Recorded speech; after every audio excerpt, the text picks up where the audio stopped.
Hey everyone, welcome back here to Techstrong TV. You know, it's been crazy with RSA season, RSAC season. I want to introduce you to Amir Khayat, and I hope I didn't mispronounce. I should have checked. Amir is the co-founder and CEO of Vorlon. Don't worry if you don't know Vorlon. Amir's going to tell us all about them. But before he tells us about Vorlon, let's make him tell us about himself a little bit. Let's find out. You know, as I said, he's co-founder and CEO. Let's find out how he got here. Amir, welcome to Techstrong TV. It's great to have you on. Thank you so much, Alan. Great to be here today. Thank you. So let's not start with Vorlon. Let's start with you. Share with us a little bit about your journey. Happy to. So I'm give and take around 20 years in cybersecurity. Did pretty much every vertical, starting from building offensive system, all legal, but, kind of like trying and learning about the hacker mindset, which kind of like what led me to help organization to protect their corporate environment. I was part of the founding team with a startup called Demisto.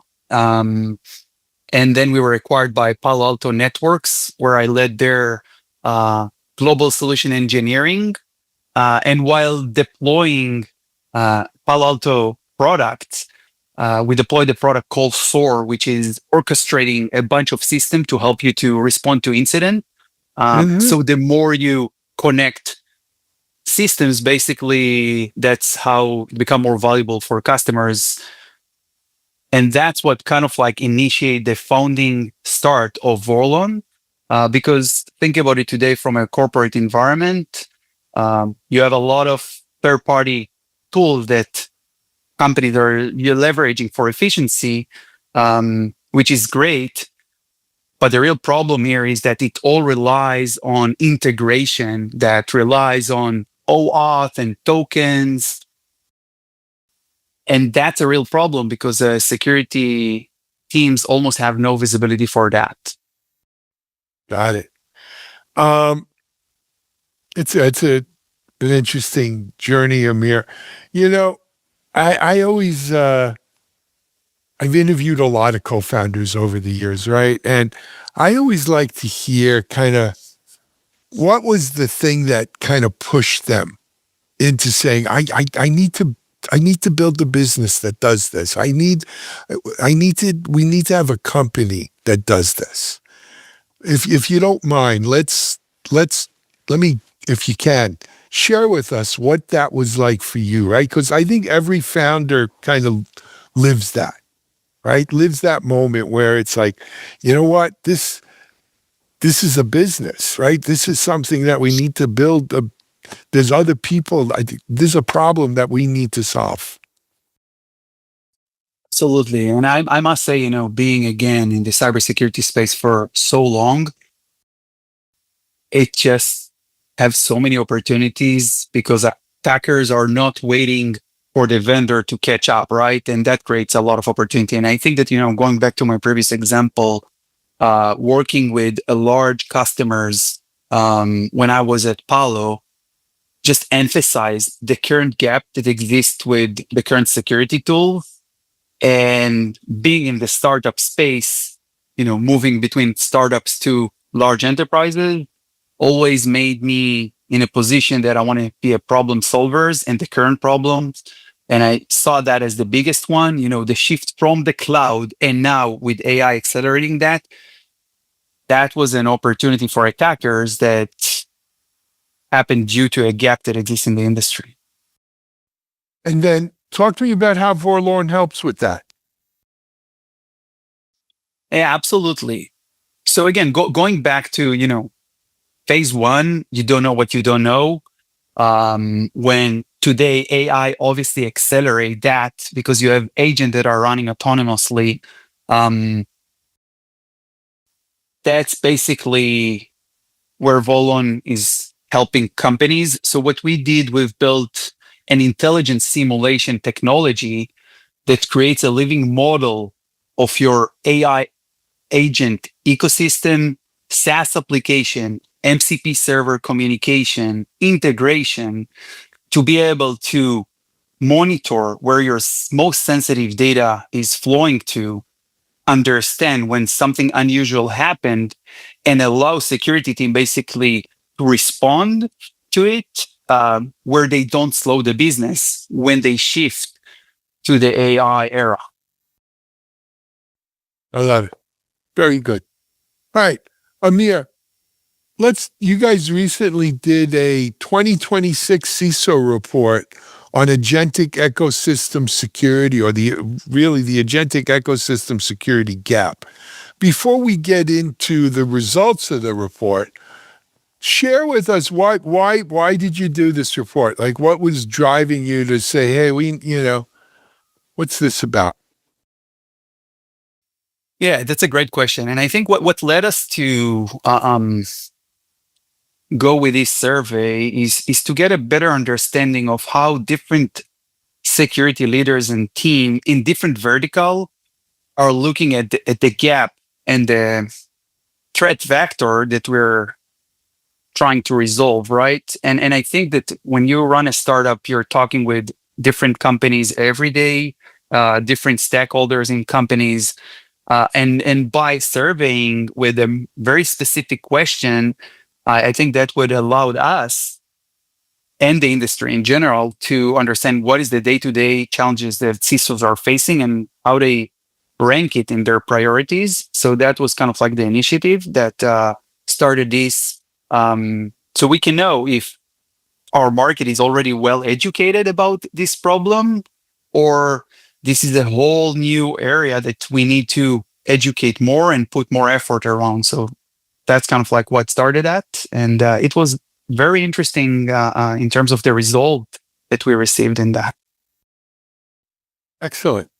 All right, let's jump into the report itself. You said some interesting results. We can't get into well, you know what's a good idea? I should say this now. For people who want to download this report and have a look at it, where should they go? So the report is up and live in our website. Just go to Vorlon.io, and you'll be able to download it from there. Perfect. All right.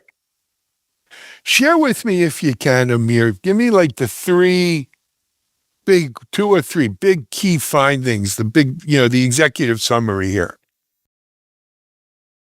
Yeah, absolutely. I think that, the survey was published for over 500 CISOs, for mid-sized to large enterprises companies. And we just published it this week, actually.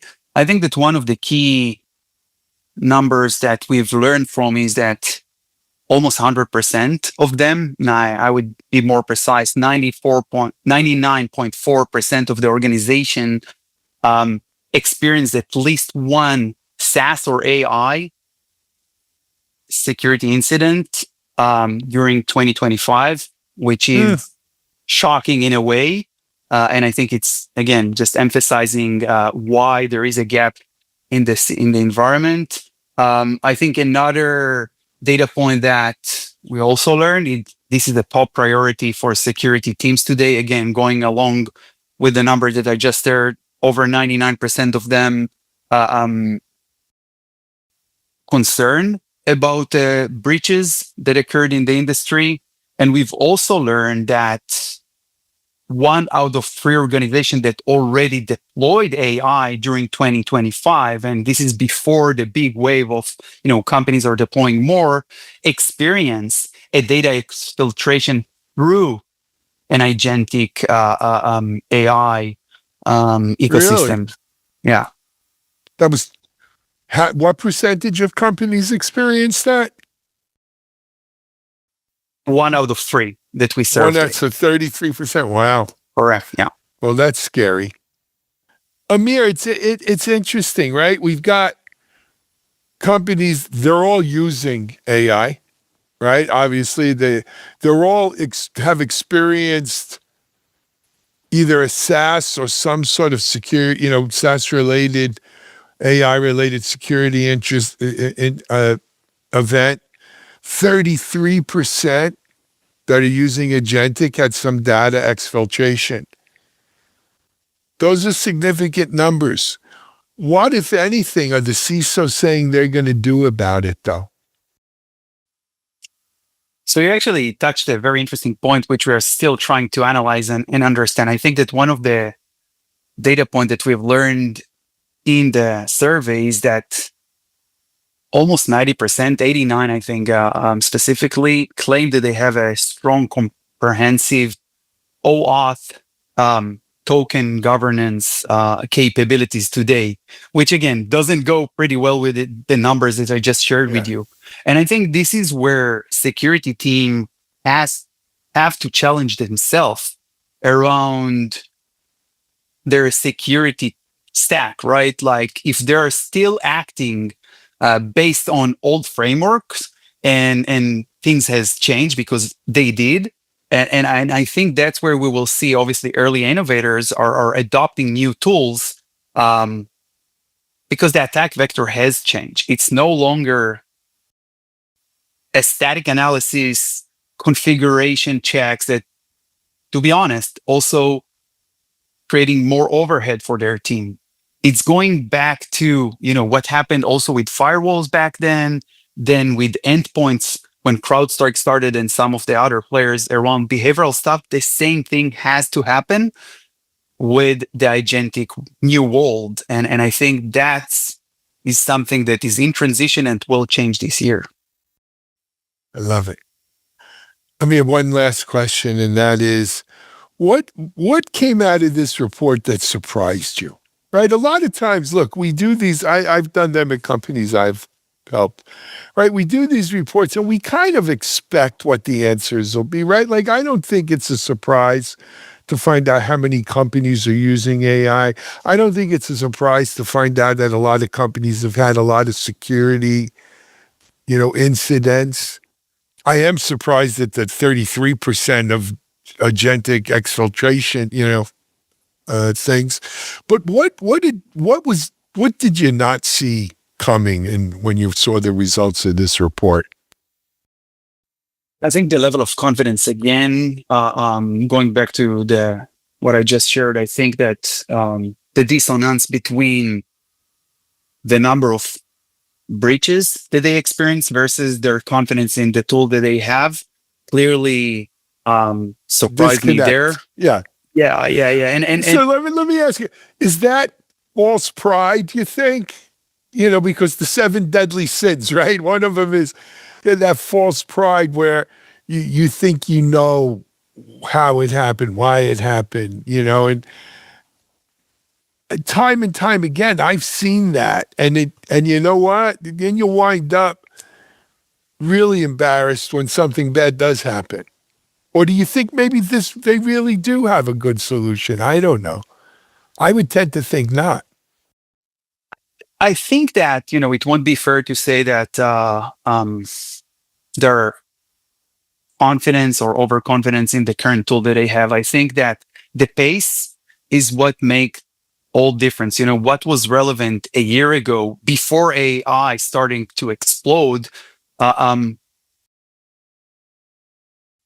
help them to go with a certain stack of tools.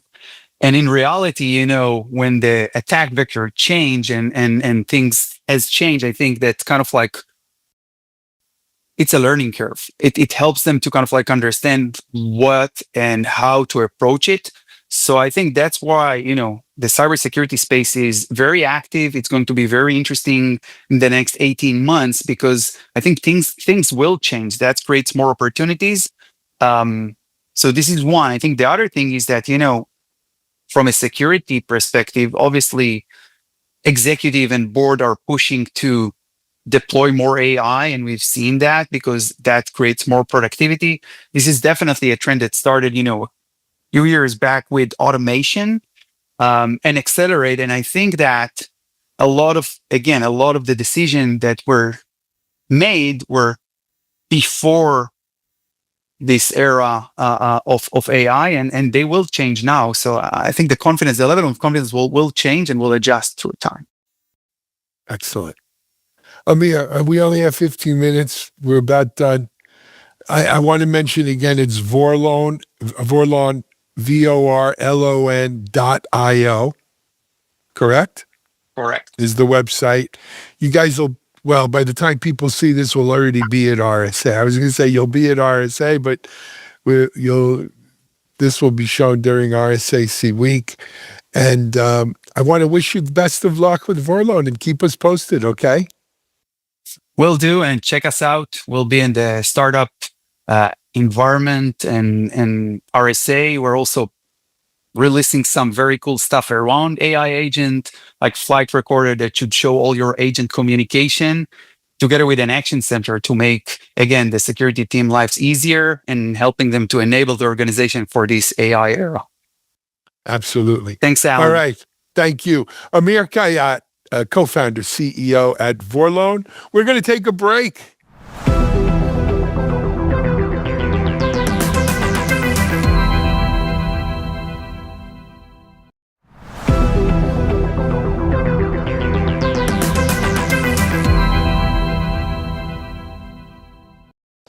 Hi, I'm John Swartz. I'm back at RSAC in San Francisco at Moscone South. It's day one, and we hope you're off to a good start here. We're here with Matthew Andriani, who's the CEO of Maze. How do you pronounce that? MazeBolt? MazeBolt. MazeBolt. And Matthew, I'm going to ask you to take the floor and tell me a little bit about MazeBolt. I had a bunch of questions I want to ask you, but first let's kind of lay a groundwork so our audience has a better understanding of what your company does.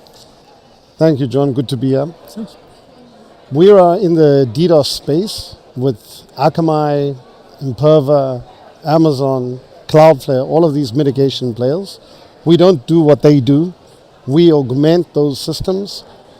They've got good protection that's deployed at various enterprise organizations. What we do is we find out how attackers are able to penetrate all of those layers of protection all the time. So that's what MazeBolt does. So you kind of enhance what those other companies do as kind of an additive. Correct. Typically what we see is we go in, there's around a 63% automated protection on average. Using our data of attack simulations ongoing, we can get that to over 98% automated protection. So you, just kind of a sidelight, but it's important to know, I'm going to ask you a little bit about national cyber warfare and about geopolitical tensions, but you arrived in the U.S. a few weeks ago, Yes. traveling from Jordan. Yes. How was that? It was interesting.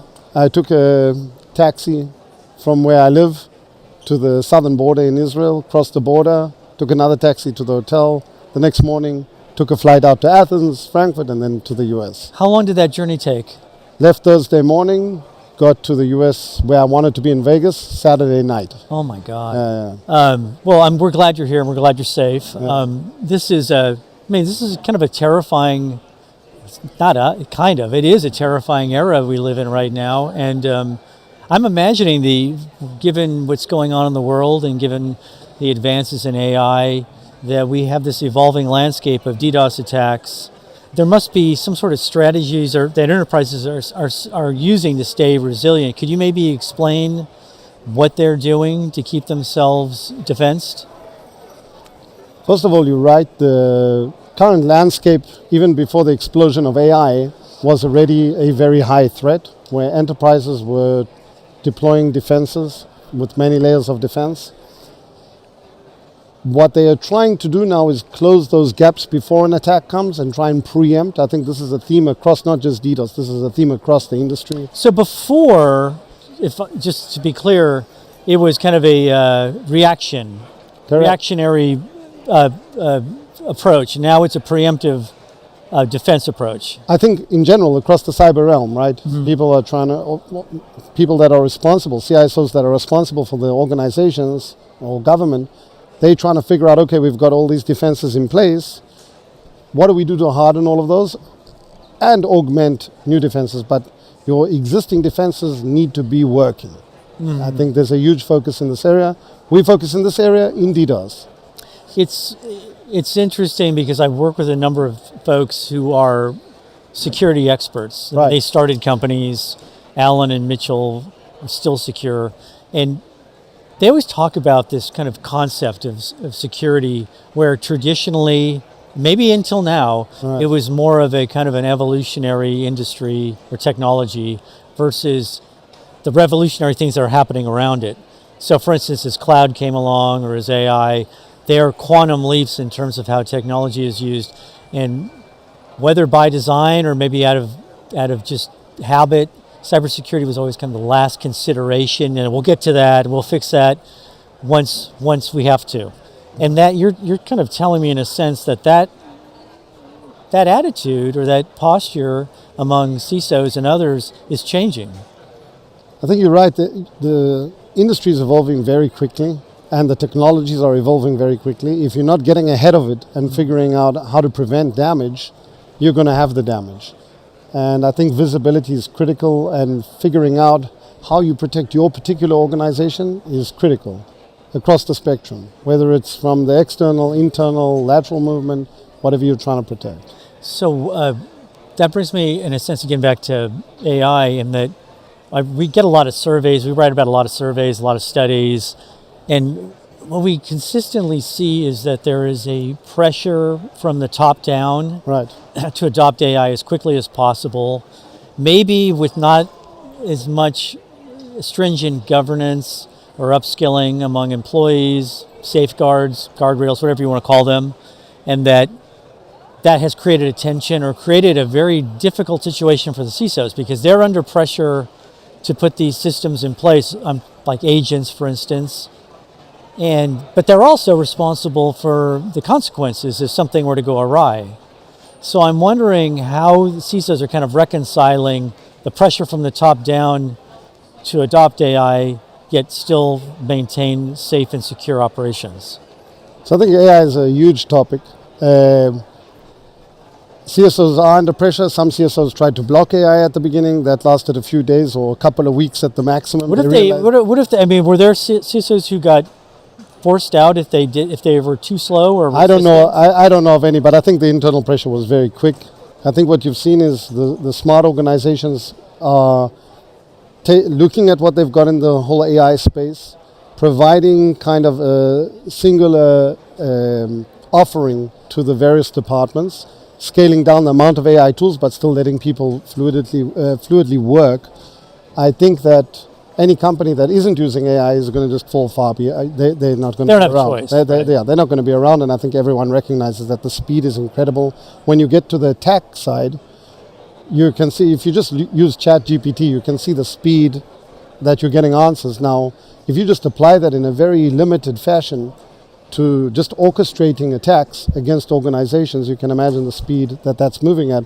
Any manual process that you rely on in an organization, with an AI orchestrated attack, you don't stand a chance. Which brings us back to what we do in our company. We provide that data prior for those defensive systems to be immunized prior to that attack ever arriving, because any type of reaction with a human element in it is slowly going to become redundant. And when I say slowly, I think over the next 18 months maximum. Maybe if you could go a little bit deeper into some of the products you have and what they do and how they work in concert with some of the companies you mentioned earlier.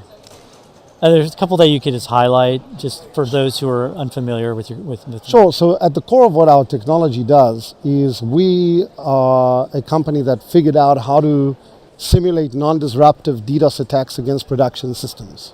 That's the core patented technology that we developed over many years. It was released in 2021. So if you've got hundreds or thousands of services, we're launching hundreds of attack simulations validating how your defenses work through actual data. So you're kind of testing, but in a non-threatening way. You're testing the defense systems that are set up at these companies, these enterprise companies, and then you come to them with a report and say, here's where you failed, or here's where you were successful, and here's what you need to address. So we give exact telemetry on every single layer of defense you've got, and we operate on big data sets. So we're launching thousands of simulations over a month's period, and with just a few fixes, you can de-risk many thousands of entry points for attackers in an ongoing way because of things like configuration drift and security policies. We, in 2022, started significant research in AI because we generate what's referred to as unique data in the AI industry. We are now able to find, with a limited amount of knowledge on the targets that we see in an environment, point our simulator there, knowing where those vulnerabilities are likely going to be, and get that data as quickly as possible to the vendor responsible for that particular layer of security, so that when the customer is attacked, you prevent this initial damage or extended damage. Was your background always in cybersecurity, or were Yes. you? I'm always wondering what led you to. I'm assuming you co-founded this company. Yes. What led you to co-found this? You saw immediate need, or you'd come across some examples of kind of like high-profile incidents, or? So I was very involved in forming the team in Radware, like in 2011. That was a research team that we scaled to an emergency response team, that I was essentially dealing with real-time attacks against large organizations, like the New York Stock Exchange, Hong Kong Stock Exchange, Vatican, all the banks in the US doing large operations, coming up with solutions in real time to mitigate those threats. And I then started a services company, seeing that every one of those attacks that I saw that caused extensive damage sometimes for months, could have been prevented relatively easily. And when you look at these large organizations that had seemingly endless budgets, what they didn't have was the knowledge of how those systems are bypassed. So we started actually as a cyber services company, and through need transitioned to a product company in 2021. So I'm assuming that business is probably booming for you, or you're Yes. getting more inquiries than ever, because I'm thinking about this classic scenario of people employing AI agents. I mean, I even read that Mark Zuckerberg is going to have his own chief of staff AI agents, Right. with access to his ideas and his information. And I'm just wondering that must have, is setting off alarm bells in a lot of these sectors where the bad guys. I mean, they're making as much use of AI agents as the white hats are, but there must be a palpable sense of anxiety, I think, within enterprises, especially as agents, of course, begin to be adopted at these companies. Yeah, and depending on what first of all, yes, and depending on what you're responsible for, if you're responsible for hosting the agent infrastructure, you've got an entirely new threat to deal with in terms of even how you inspect your traffic, right? Agents are completely new traffic. They're not traditional web traffic or API traffic that you were used to in the past. This is different traffic.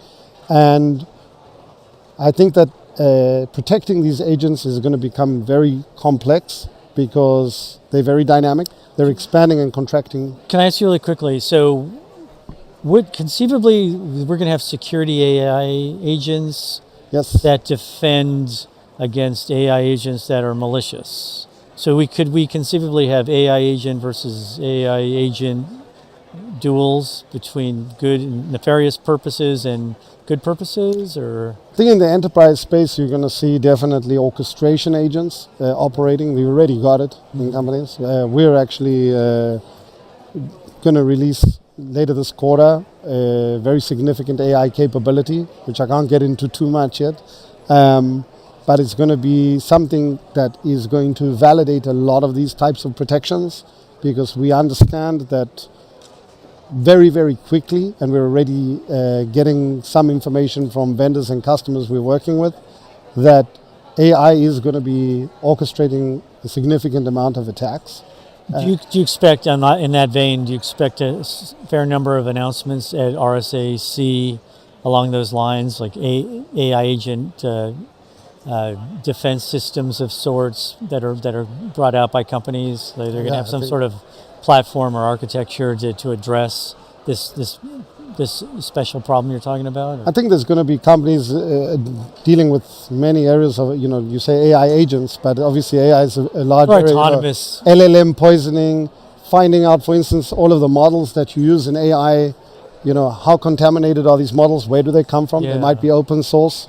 What's in those models? Who made those models? How are they leaning? There's models made in China, models made in America. What's inside those models? How do you isolate those models in an environment to make sure that you're not going to damage your environment? and have unnecessary leakage. For instance, what we're doing in our company, we've got a significant project ongoing now for a couple of years where we have a significant infrastructure being built, which is actually completed now, that we kind of anonymize all of our PII data before even starting to utilize it in that area, what we deem the non-PII area of our environment, because you don't know what these LLMs are going to do. Even if they're privately hosted, you don't really know. So you need to assume, kind of like in the cloud.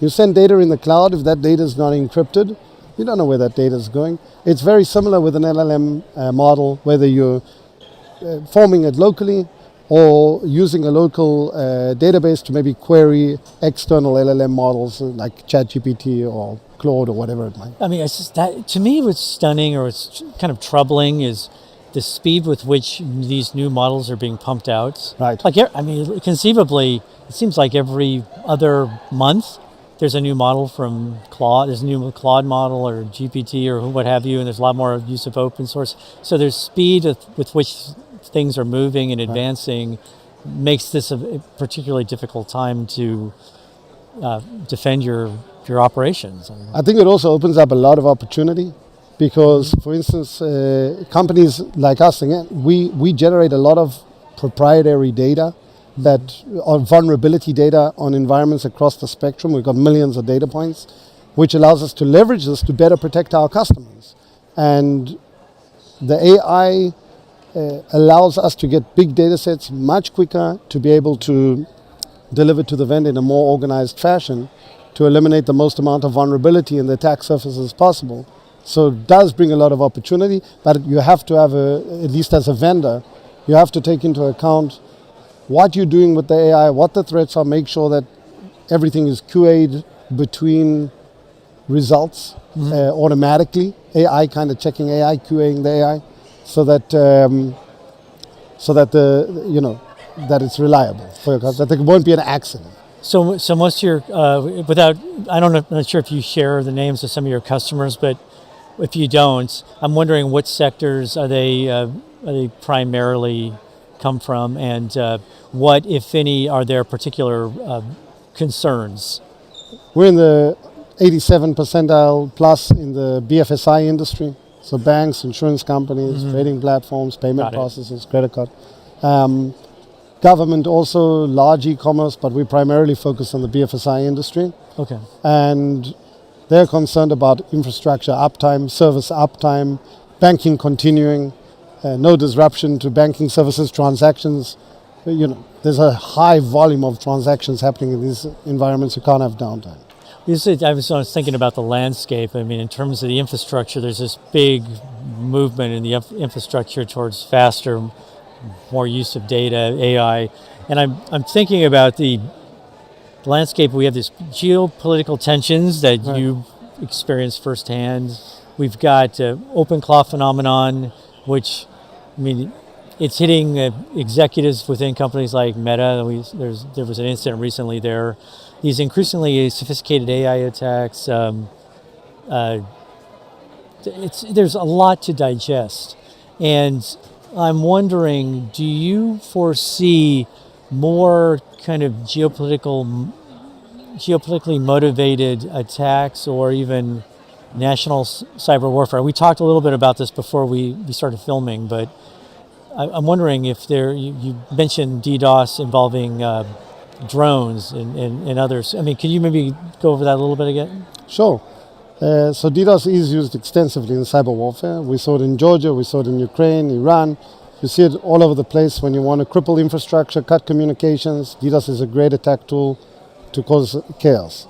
You also see DOS attacks, more accurately, not DDoS attacks, for jamming drones. If you look technically speaking, this is an actual DOS attack against the receptor on a drone, and this is what stops communication and drops the drone. So this is utilized in have you seen instances of that in the conflict in the Middle East now, or it's probably existed? But I mean, are you starting seeing an escalation of that, or maybe even infrastructure? I'm not an expert in drone warfare, but you can see that there's a lot of activity in the area.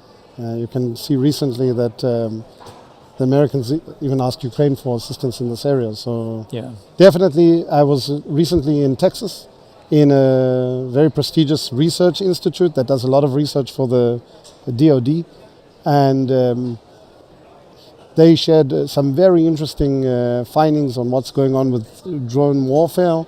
And what was very interesting is how much DOS attack is being used in that warfare. So definitely it's being used. Wow.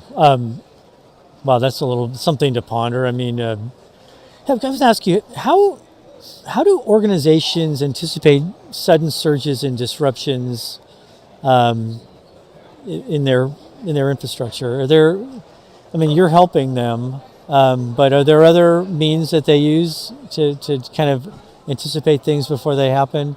I mean, I don't know much about your field, or is this something that is especially used, I would assume, in banking and government, finance? Of course, the main thing any organization will do is try and have a solid architecture in their deployment and make sure that it's redundant and all these traditional concepts. I think what they're also trying to do is secure the application layer very heavily too. Right. So we're very focused on the application layer. Services are all over the place. They're in the cloud, they're in DC, they're in multiple clouds.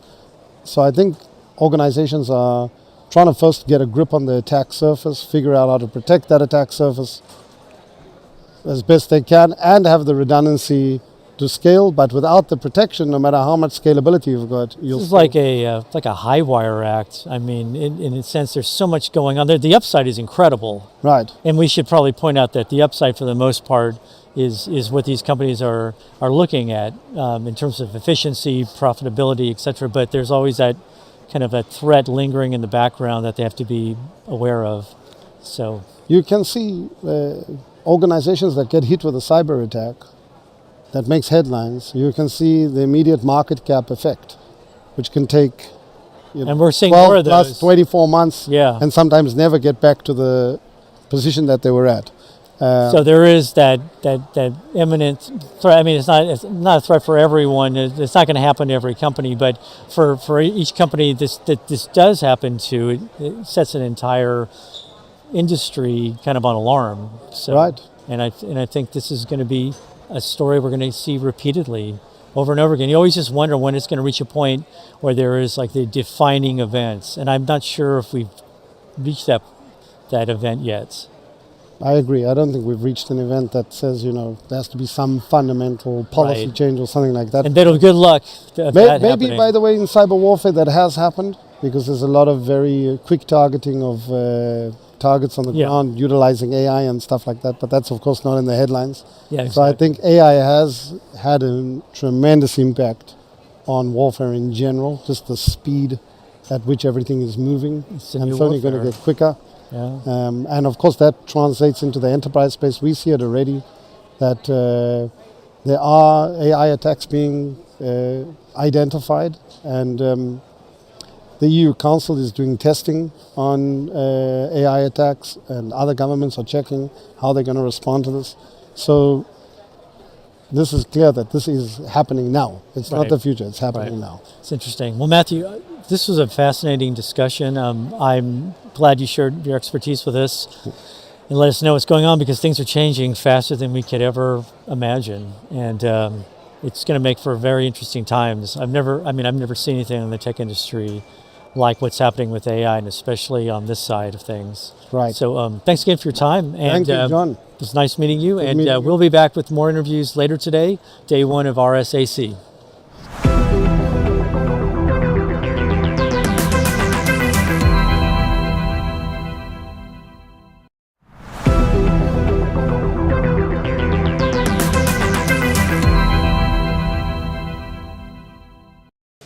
Hey everyone, welcome back here to Techstrong TV. We're continuing our Wednesday afternoon coverage from RSAC here on Broadcast Alley. And I'm reaching way back to my Boulder people for this one. Let me introduce you to the founding team of StackHawk, right? We have Joni Klippert, who I found out is still Joni Klippert, even though, and, But married. but married. Just don't call her late, but Joni Klippert, who I've known as Joni Klippert for, 10 years, no, more. probably closer to 15 Yeah. years, I think. Yeah. Because I just stopped there. Because Yeah. there's no more time after that. that was, right. Let's not even, you're right. And Scott Gerlach, also co-founder, who I've also known now probably 7, 8, 9 years. At least. When did you found StackHawk? Was it about 8 years ago? 2019. So, 7 years yeah, ago. almost- All right, I wasn't that far off. I remember the first time I met Scott, we were in the Foundry offices in Boulder, Yeah. right off of Pearl Street. Yep. Yeah. Anyway, though, enough reminiscing. Well, we're not done reminiscing, actually. Joni, I'm going to ask you to kick off. I said I knew you. I think the first time I knew you was VictorOps. That's right. That's right. And that may or may not be a name you remember. A lot of my DevOps people out here, you remember VictorOps. They were actually acquired by PagerDuty. No, Splunk. Competitor to PagerDuty, acquired by Splunk. Yep. I don't know why I thought PagerDuty. You know why someone from VictorOps went to PagerDuty? Yeah. Was it Jason Hand? We could play this later. So, tell us your story. Yeah. So Joni Klippert, CEO, co-founder of StackHawk. My background is in DevOps. So what you were just saying, largely Right. building software for software engineers. We just went over VictorOps. It was a competitor to PagerDuty, and that company was so important because it was really in this hyperactive, we're finally releasing, DevOps is a real thing, and we had to make sure that if there was downtime or latency or anything, we were shipping those alerts directly to the software engineers who wrote the code. And I think that kind of arc of digital transformation is really what led me here. And so with StackHawk, it felt like application security testing was just like the next mile of digital transformation. Why are we waiting till production to actually find vulnerabilities? How come we're not collaborating with our software engineers or automating the findings so they can actually fix these and treat them like bugs, not like even security vulnerabilities because they found them before they deployed to production. So that is what I wanted to work on. And in the process of really getting to know, I didn't know the cybersecurity market. Right. And it felt like a very obvious process to tackle, but I interviewed a lot of I remember you security interviewed me. professionals. Yes, we wanted to know. No, I do. I remember. What was this domain? Right. And that's how I met Scott a long time ago. So. And Scott, tell us a little bit of your path. Yeah, definitely. So, security operations, security engineer by background, worked at GoDaddy, leading security teams there for about 10 years. And from there, moved to Colorado and joined another great Colorado company, SendGrid. Sure. Was a CSO there for 3 years. Techstars company. Yeah, right before Twilio acquired them. And I've been working on application security at pretty much all those roles in some sort of fashion, like either deep in it or tangential to it, those kinds of things. And so I had a deep passion for how to fix, pretty broken process. How do we empower engineers? We did some of that on transition to cloud at SendGrid, like getting engineers involved early. And so when Joni and I got together and talked about application security, we're like, hey, the most important person in this whole equation is left out until the very end. Yeah. They're the one that start the code, and then way later, they get to know about the problems that they have to fix. And they get to say, well, it worked on my machine. It worked on my machine. And so we had a really good conversation about how can we help empower those teams, let them know about security vulnerabilities, and build safer software. I think back to those early heady days of DevOps when VictorOps was founded. My friend Raj was a jump cloud. You guys are in the building next up on the second floor there, that brick building. And what a revelation it was. Hey, let's alert the developers, not just the help desk guy, but we're going to cut that handoff from level 1 to level 2 to level 3. We'll get back to you in 36 or 72 hours to one, boom. That's right. One time and it's done. Now, today we almost take that for granted that developers are part of this chain or part of this, my code's not working. I know pretty much right away what, if customers have it. It was the same thing as you said with AppSec. It was like it's similar to observability, quite frankly. All the action was on the other side of the event horizon being deployment, right? That's where the action was. That was part of this whole shift left, right? We're going to shift to this side of the event horizon. Now, shift left has had an interesting journey in the DevOps space, right? Because we just kept shifting further and further left, saying, the developer's going to do this. And we came to find out the developer wants to write quality software. He doesn't necessarily want to be a security pro either, though. And we need the security people in all these things. So it's been a journey which you guys have actually lived through. That's right. Over these last 7 years, right? Of, well, did we overshift? How do we keep the security, team involved? How do we empower the developer without expecting him to be or her to be a security pro? What about the rest of the software team, the CI/CD team, the testers, the QA folks, the SREs, everybody that's involved here along this SDLC? And then just when we thought we figured that out, AI drops from the sky. Boom. Because life could never be easy. Never. Talk to us about that had to have been hey, Scott, we got to rethink this a bit. Yeah, I mean, it's really interesting because how we were founded was about making this type of testing that used to happen in prod, took a really long time, making it portable, easy to run on a software engineer's machine, easy to run in CI/CD, and that's very unique. I don't know of another person doing runtime or another company doing runtime testing that has the same approach, right? They're all using these cloud-hosted scanners that can't be portable, they can't be fast. So there was this really interesting architectural decision we made early on that set us up perfectly for this period. And we're now closing customers and having our existing customers come to us and say, I think CI/CD is too right. Like, we're living in Cursor, we're living in Claude code. Yeah. Why aren't we testing there? Yeah. And I think the AI DLC or AI supported DLC is the place where we're really focused, which is on agentic DAST. Right. So yeah, you want, with runtime, you want to kind of hit the whole gamut. You want to be able to test with AI and auto-remediate issues in Claude or in Cursor. But you may also want to test closer to prod as a secondary check from your AppSec team, and you can totally do that. So I feel like we really have a leg up. Like, it was just this early decision we made that now suits us perfectly for this moment. I just, the interview before you guys came on, I was talking to the CEO of a company called Anvil Logic, not related to you at all. Okay. But more of like a big data lake security company.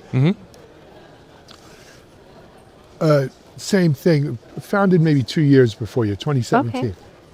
He didn't think of AI when he founded the company. It was this problem, though, of how do you secure, at the time, Hadoop and stuff like that back in the day.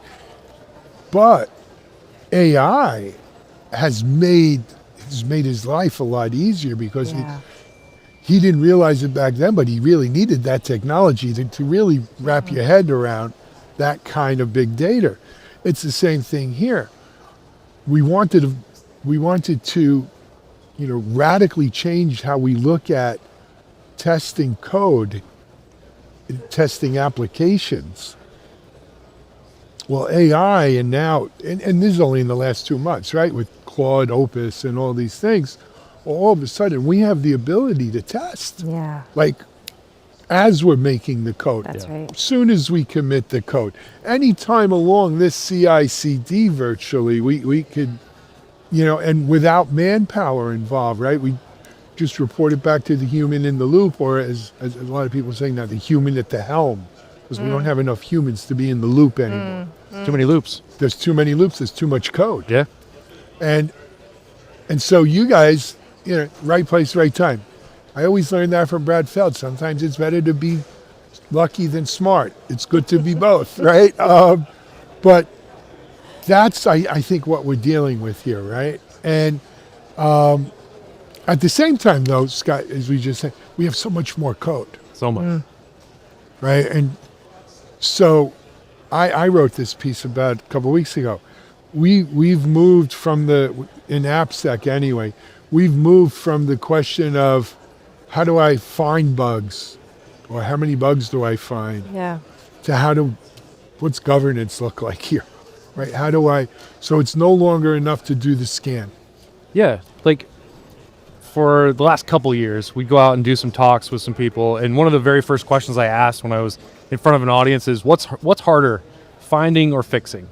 And ultimately, you'd get half of the people say finding, half of the people say fixing. We had great tools to find problems. Prioritizing those fixes has always been hard, and we're just not fixing problems that are discovered in code. But the power that comes with the agent being able to understand what the problem is and be able to actually fix without wasting mental power from a dev or interrupting a cycle for delivering value, it's just radically changed how application securities work. I wrote, look, we moved the cheese in AppSec. That's what happened here. Yeah. We went from a focus of finding to a focus on fixing. Because we could find as much new code as we have, we could find vulnerabilities till the cows come home. That's now. right. But we got to decide what to do with them, and what to fix them, not fix them. Are they real? Are they not? Are they reachable? All the things that you guys know, Exactly. right? And I saw a study on this. What was it? Claude Code found, I think it was 122 potential vulnerabilities in Firefox in like an hour or 2 hours, whatever it was. 11 of them were actually real, call them real vulnerabilities. 2 of them were exploitable. Right? That's And that's huge pretty problem much in the that ratio. Yeah, that's a huge problem in that, like, looking at code going, is this a problem?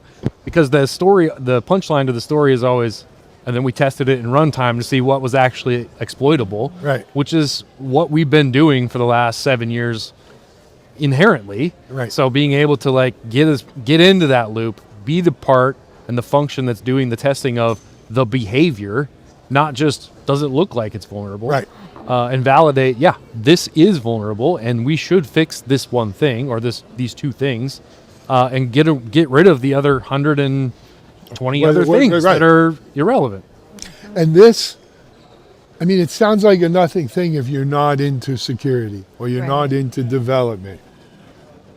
But if you are, you realize just how radical this is, right? It's a totally different focus for what an AppSec solution needs to do. Yeah. And so all these people who develop the DAST and the SAST and the SCAs, and they're all good. We've got great scanners. But if that's what your business is today, I don't know if you got a great business if you're not dealing with the how do I fix these things? Yes. Or what should I fix and That's how to fix it? And are you going to let me fix them automatically or not? And, so you're the first, I'm sorry, but you're the first AppSec people I've interviewed here in 2 days. So, Oh. right. yeah, so I'm dumping it on Well, you're your like laps. on it. Well, I've been right. I know a little bit about it. But, and I've been writing about it because to me, Yeah. remember, I came from before the AppSec piece. Mitchell and I standing over there, we were still secure. We were vulnerability management. We were begging people to scan their systems once a year. Oh, wow. And that was considered radical. What do you mean once a year? I could do this every 2 years, 3 years. Yeah. But that's what it was back then. It was job security because you gave them a list of vulnerabilities like a telephone book. If you don't know what a telephone book is, Google it.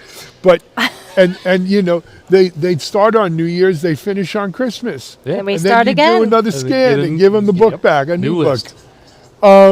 So this is what progress is Yeah. in security. How does that affect, how now does Yeah. you go to market with this and get that message across? It's a total sea change. I mean, if we think about this, is the first software engineering is the first job to be completely changed by AI. Yeah, tip of the spear. Our senior engineers haven't written a line of code since August. They're just using prompts. We've 8x software engineering in the last 6 months. So everything around that's surrounding code delivery has to change. And AppSec is the next most important thing. I mean, we just closed a customer who was handwriting 25,000 lines of code a month. Could you imagine? Yes. And they're in financial services, by the way. So, mid-market financial services company. They employed Cursor. The next month, it was 250,000 lines of code. Wow. Next month, So even literally more. 10x. And they called us, and they're like, we're sitting on 1 million lines of code that we can't deploy because we haven't been able to test it. And they're in a regulated industry, so they needed to. So we've been co-creating with them this new AI DLC. And to your point about static code analysis tools, we have to totally rethink it, because at 10x, where we're just getting started, software engineering, it's called the vulnerabilities, right? Yeah, And you're like, there's it just is. no way we can fix these things. So, our perspective is you have to focus on what's reachable and exploitable. There's no time to focus on anything else. You can't take a food chain. I don't know if you ever read, so Brad Feld used to give this book out to all of his founding teams, The Goal by Barat. I forgot his first name, but it was like standard MBA book in the 80s and 90s. But it introduced something called, you're probably familiar with this, the theory of constraints, where as soon as you undo one bottleneck, there's another bottleneck That's right. behind it. Actually, Gene Kim's Phoenix project is the IT version of the goal. The goal is about manufacturing. But similar, if you ever read the goal, you'll see where Gene got Phoenix project We're not familiar with the theory. We're living it. Well, we all live it. We all live it. But that's exactly, you can't.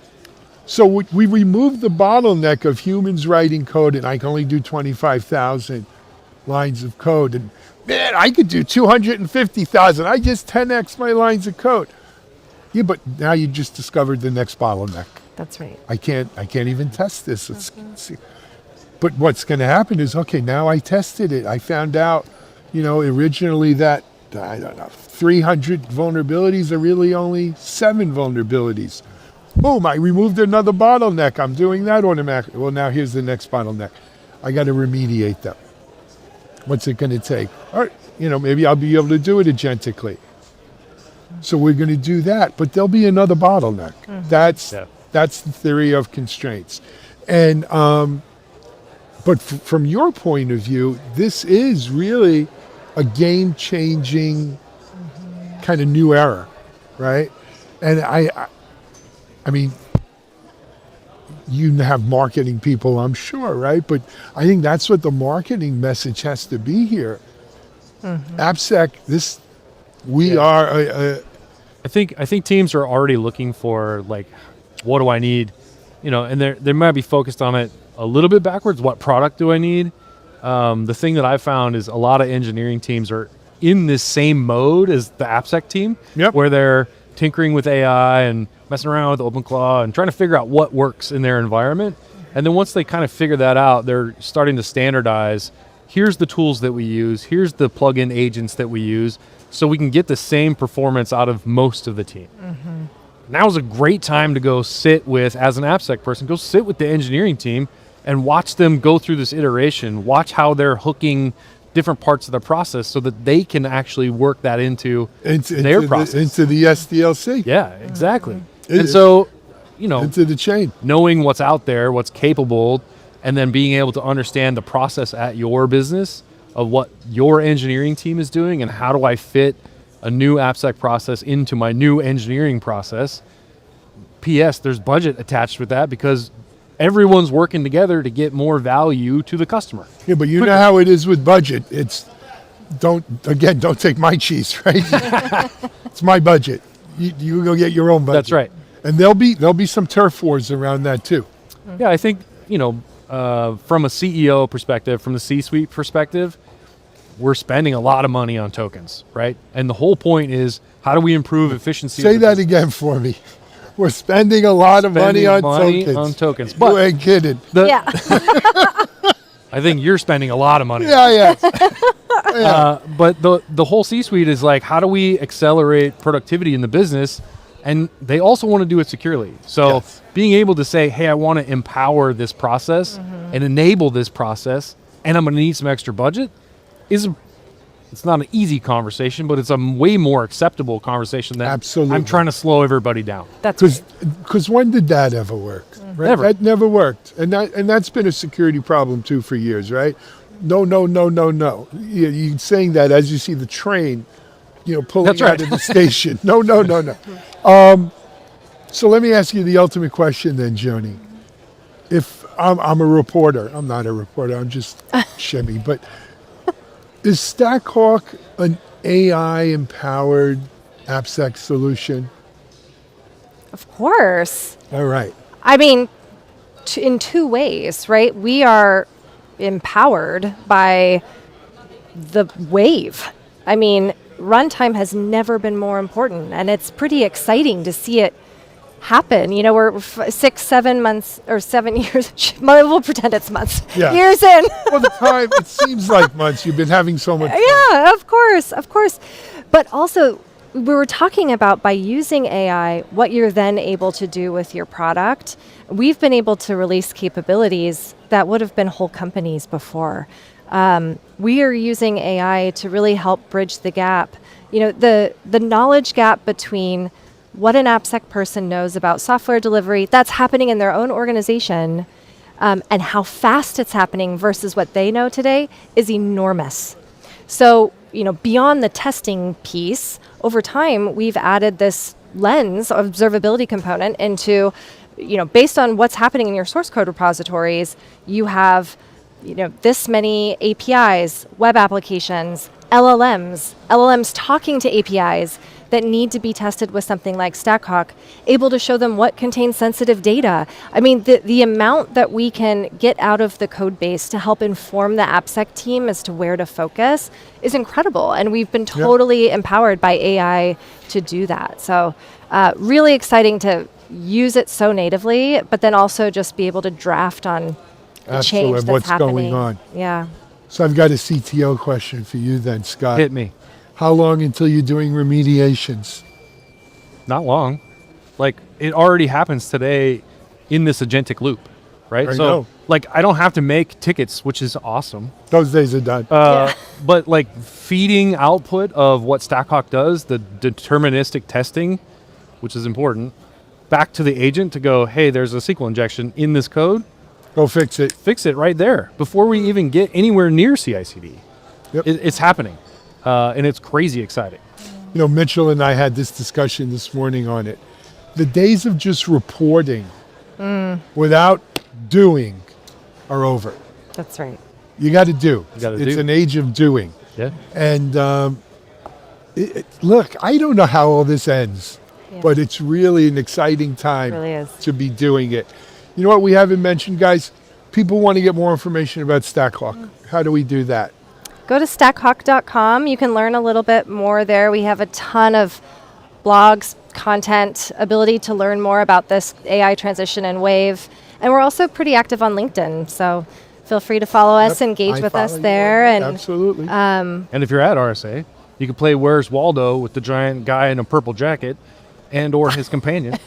Okay, so you're there on Yeah, that. stop us. I ask got to us tell questions. you, I haven't even had a chance to walk down to the It's floor. pretty calm. It's really I not- heard it was not a little super chill loud, this year. not very many lights. It's pretty nice.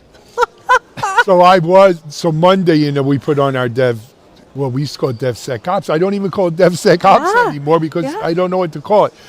I do know what to call it. We called it defending AI native dev. great. And because it is all about AI native dev. And so we were there Monday, and it was interesting, but I also snuck down to the Innovation Sandbox, and everything there was AI. I mean, it was all 10 finalists or quote unquote, AI companies. So it's an interesting time. They're watching this live, so they probably are not there. Where can we see you next after RSAC? Oh, Black Hat. Black Hat. Like For lots of sure. regional events Lots of regional events. with some of our partners, GuidePoint and WWT, and some of our great partners. We're always doing regional events, some informational, come learn something, and maybe have a good steak dinner. But our next big one is probably Black Hat early August. Yeah. I'll be there. Awesome. I'll be on so there I do go on the floor to do video. Here I'm on I'm on Broadcast Alley, so I get at least I'm stationary. People come to me. And Black Hawk, nice. I got to go to that. I'm the Black Hawk. I did StackHawk and Black Hat together. Black Hawk. That's a new conference you probably haven't heard of yet. But if you do it, that's a good name for your conference, Black Hawk. Joni, it's great seeing you. Good to see you. Scott, always a pleasure to see Thank you for having us. My pleasure. We're live. We're at RSAC. We're going to be back in a little bit. StackHawk.com. Yes. Check it out. We'll be right back.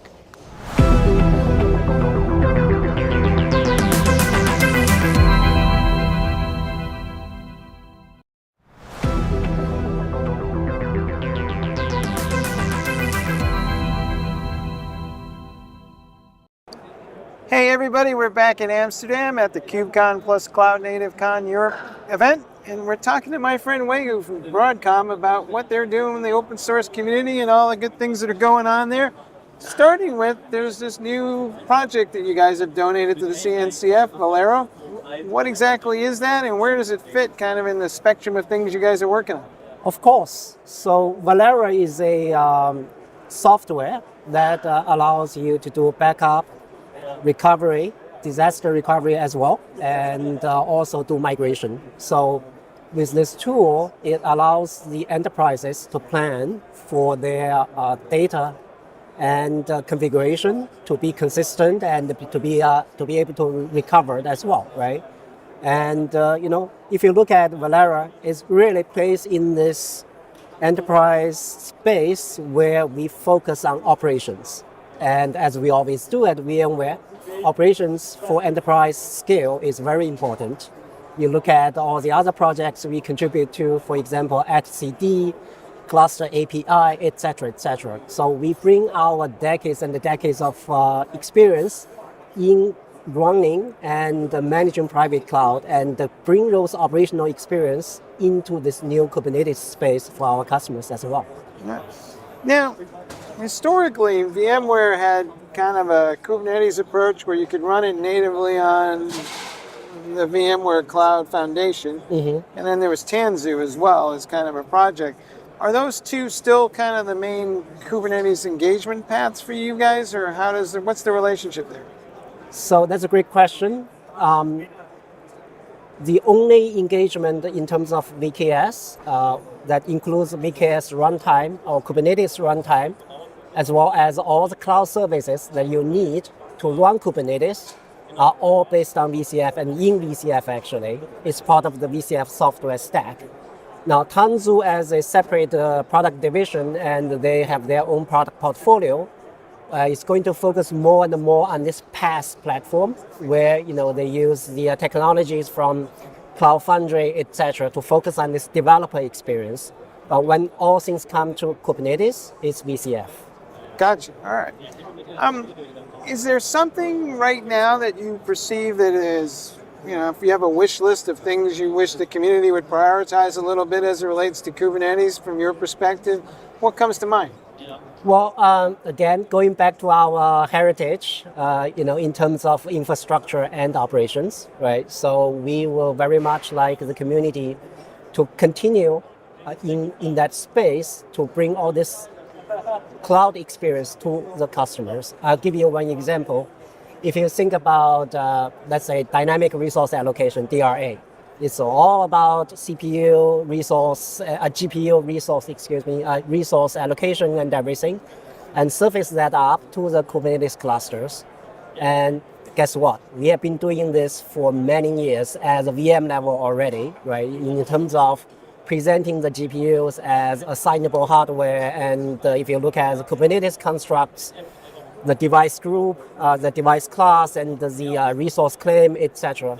We have very similar concepts in the VM space already. So it was so great to see the emergence of DRA since last year, And we think there's a great opportunity that we can, marry that technology and use the constructs that we have in our stack and make the GPU and AI workloads, more accessible to our customers. Of course, at the show, AI workloads has been one of the main topics, and specifically AI inference. Yes.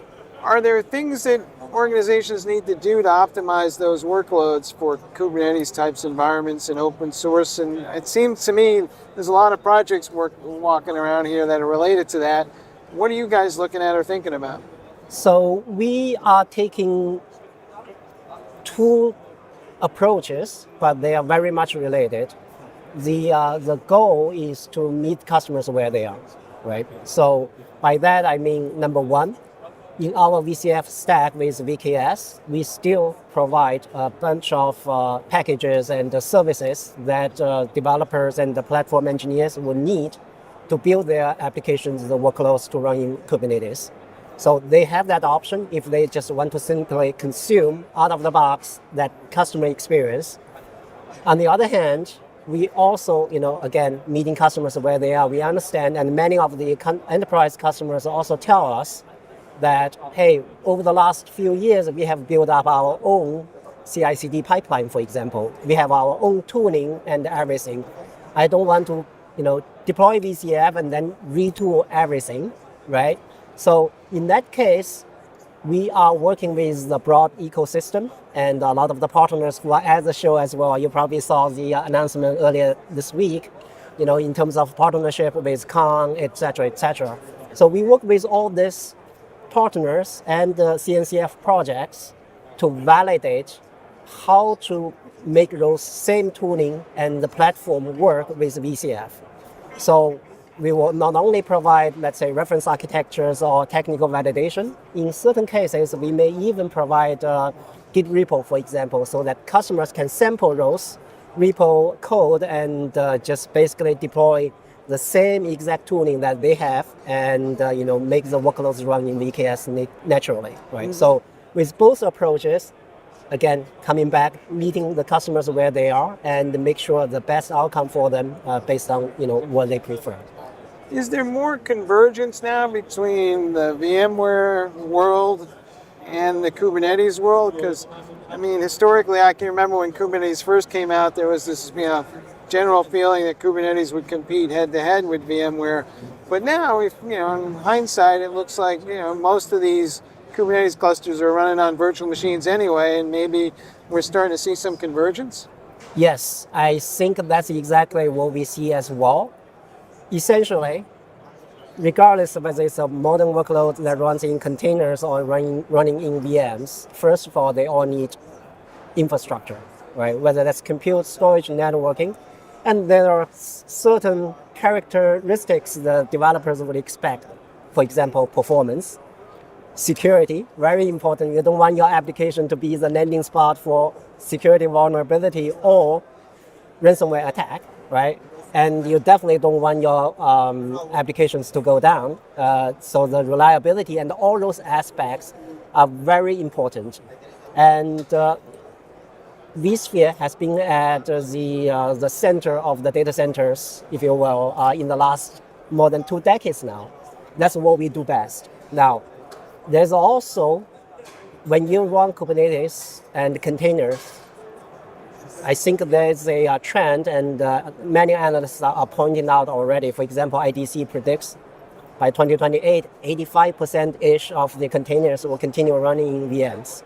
And that's what the hyperscalers do as well, right? So what that provides is really the level of resource isolation, security, and we like to say that we provide 6 layers of security, all the way from the hypervisors to the containers and the namespace, right?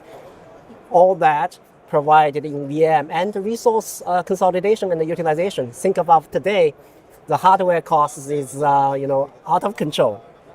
And vSphere, what we do at best is this resource utilization and consolidation that makes sure that we can save you tremendous amount of cost by running this architecture. And That remains to be true, and more and more customers, I think I even see some solutions on the expo today that actually gets to what we have been doing for more than 2 decades. So that's definitely happening, and I think that will continue. It also seems there's more nuance in the sense that the applications are becoming more distributed. Yes. And there's elements in the cloud, there's elements on premise, and there's elements at the network edge. So is that changing the way we think about this infrastructure conversation, because the workloads there's just a higher degree of interoperability required? Yes.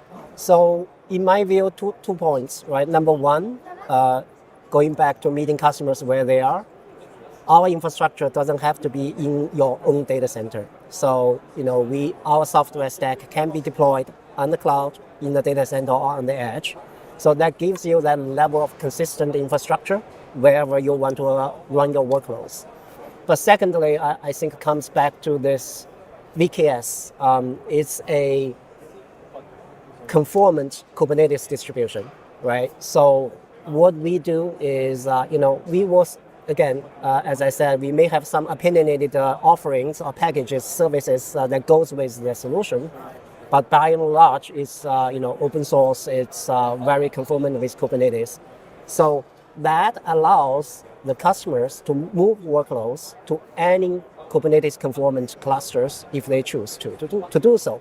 Mm-hmm. And that's tremendous benefit to our customers, as you can see. And there's a benefit obviously being conformant that gives us agility or time to speed to production for our customers. By that I mean, when a new Kubernetes release comes out, typically within 2 months, we will be able to validate and certify that our VKS cluster will be able to allow customers to consume the latest and greatest Kubernetes release, right? Mm-hmm. That's on par with all the hyperscalers out there. That level of agility allows our customers to consume the latest and greatest features. But again, if the customers so choose, they can move those workloads to another conformant certified Kubernetes distribution as well. So it's an open ecosystem out there. I've yet to meet anybody who's standardized on one particular type of distribution of Kubernetes, or much less the version number. Exactly. Right? And I would also add, in addition to the agility and the speed, we also support multiple Kubernetes releases for our customers. So architecturally, we allow customers to deploy multiple VKS clusters. It's not just one single cluster.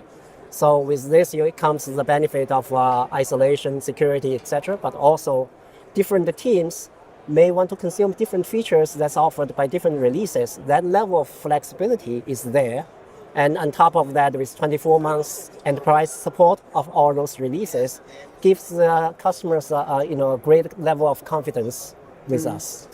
Now, we live in a world where there's greater sensitivity about cost, but if I look at the architecture and as I understand what you guys are trying to do, is the total cost of your approach going to be ultimately less because more of the components are integrated? No, I think ultimately what determines that is the value that customers get out of the solution, right? So not only from the compute, storage, and networking perspective, what we put together in terms of cloud operations and cloud automation, it's very important and essential to our customers operating their private cloud, right? So, and listen, we didn't invent some new infrastructure or things in that nature for Kubernetes world. We basically put a control plane on top of the same exact infrastructure, the same stack. This integration creates the value not only in that sense, but also the single unified APIs for customers to run there and manage both their container workloads and VM workloads. That's tremendous value. So I think over time that value will make it the solution more resonate with our customers. So does anybody at Broadcom keep track of how big the contributions are to the open source community? Because I think everybody thinks of a lot of other companies out there, but it's not clear to me that anybody knows what Broadcom's doing. That's a great point. We don't talk about it enough. We are starting to, right? So if you look at the CNCF, there's a dashboard on the cncf.org website that tracks the contributions. If you look at the dashboard, VMware actually has been a top 5 contributor to CNCF over the last decade. Yeah. And there are a lot of projects that we have contributed to, in addition to the Valera we announced earlier this week. There are projects like, Contour. There are projects like Harbor Registry. There's, of course, we contribute heavily to etcd, Cluster API, and all these different projects, right? So, a top 5, and we should talk about more. And obviously, at this conference, we are starting to make a lot of more communication to our customers about where we are and the future that we intend to go in contribution to CNCF. Is there any particular thing you have at the top of your wish list for the open source community that you just wish as a group we would all focus on a little bit more? That's a great question. AI is top of mind for everyone. Obviously, I saw some announcements about open sourcing some of the GPU drivers, things in that nature. I think we can benefit from those as well, right? And and then from the whole platform engineering landscape, if you look at it, there are a lot of things that's happening. I believe there's a reference architecture for IDP that's defined by platformengineering.org, right? If you look at that reference architecture, what's interesting is in addition to the developer side and obviously the CI/CD side, there are more planes that are being added to that reference architecture, including observability, security, and of course infrastructure and the resources.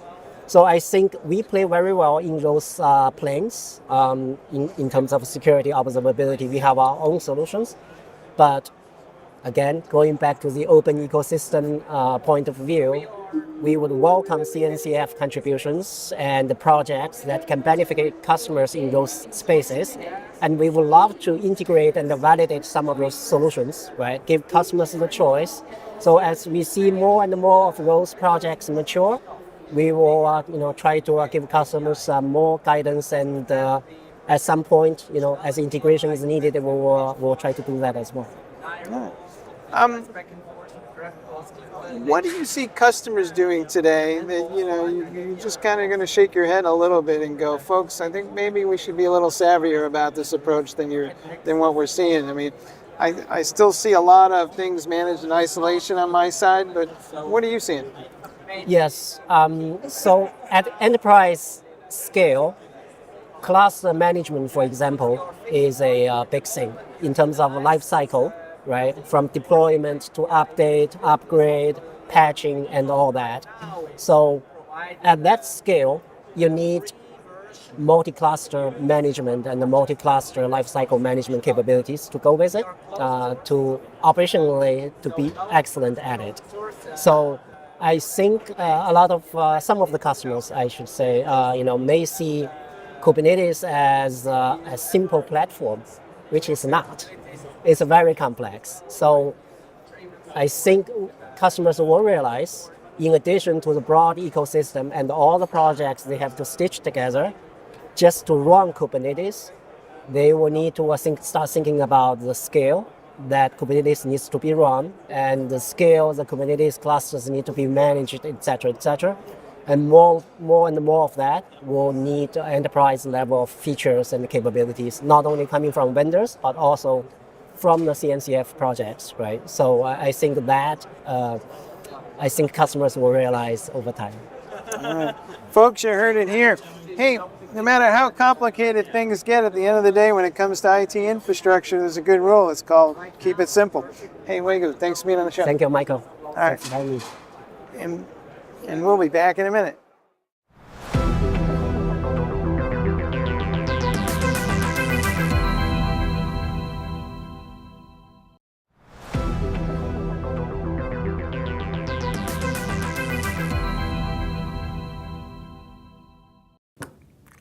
Hey everyone, this is Alan Schimmel, CEO of Techstrong. Welcome to this very special virtual event that we are producing in partnership with our friends at Microsoft. The event is titled Unlocking the Future of Agentic Experiences. And it's going to be a series of videos in this virtual event that you're going to be able to, take a look at and interact maybe with some of the analysts and speakers here. I really think you're going to enjoy and get a lot out of these videos in this event, and look forward to hearing your feedback. I'd like to kick things off with our keynote. And it's our keynote because I think we've got two terrific speakers in this one. And it's around the future of apps, right? And it features Futurum CEO and principal analyst Daniel Newman. If you've ever seen Daniel on any of the many TV shows or conferences that he keynotes, what a dynamic thought leader he is. I think you'll enjoy it. And Daniel is going to be speaking with none other than Ryan Cunningham. Ryan, of course, is corporate VP for the Power Platform at Microsoft.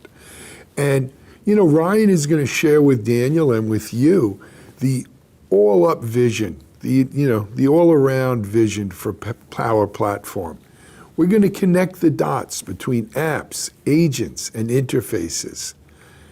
Right? Ryan and with Daniel are going to illustrate how Microsoft is leading automation in this AI era. He's going to articulate how Microsoft is enabling every organization to build, govern, and scale intelligent solutions with unmatched speed and trust, driving the future of agentic apps. It's a great discussion, and I think it's a great learning experience. So here's Daniel Newman and Ryan Cunningham.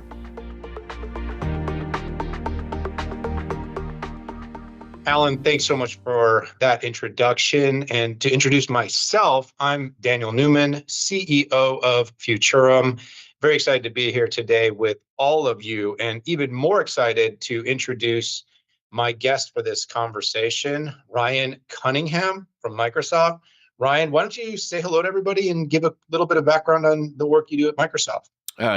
Thank you, Daniel. It's awesome to be here with everybody today. So I'm Ryan. I'm the Corporate Vice President for Power Platform here at Microsoft. So look after all the teams of product people and engineers and designers that are building really our low-code application platform and the future of where that is going. Really excited to talk to you about that today.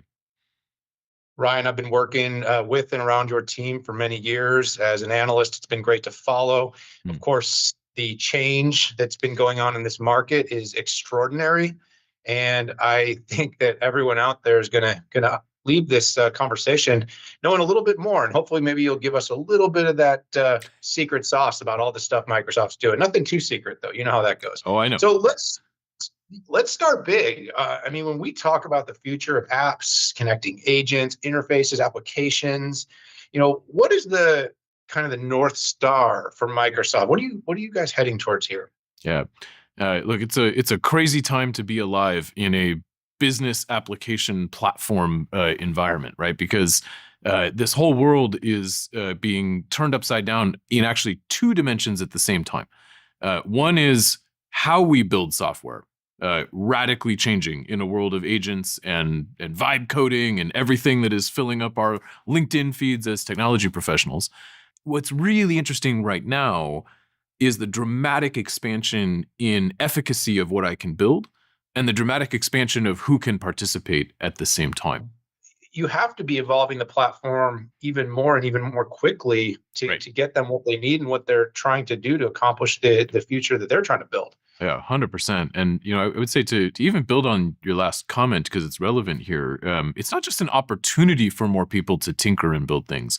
It's actually really an imperative. Like if we're really going to accept the premise that every company that wasn't born yesterday is operating inefficiently and needs to rapidly advance in a world of agents, then the expertise you need is not just the AI technology expertise. You actually need to go get all of the process expertise. All the humans who know what it really means to run a more efficient HR department or finance department or whatever it is, they're sitting with a real job in that department today. You got to go figure out, how do I harness that expertise and bring those tools right to the point where the process is actually happening today. And that's where you need a higher abstraction platform that has agents built into it that help do the coding, that help do the work. Microsoft does have some really unique approaches in this space. And particularly if you look at this broader world of how software is getting built and code generation and agent swarms and every other term we're coming up with right now, where we're really focused right now, particularly in the space of business applications and productivity, is really make that relevant to the way companies run and operate. We're not out there to serve any possible whim of any possible developer on the planet. There's lots of great tools for that. Microsoft makes some of them in other places. But here we're really focused on the core operating system of a company. And by that, I don't mean Windows. I mean sort of all the business applications, business processes, specialist teams of people that today make a company tick.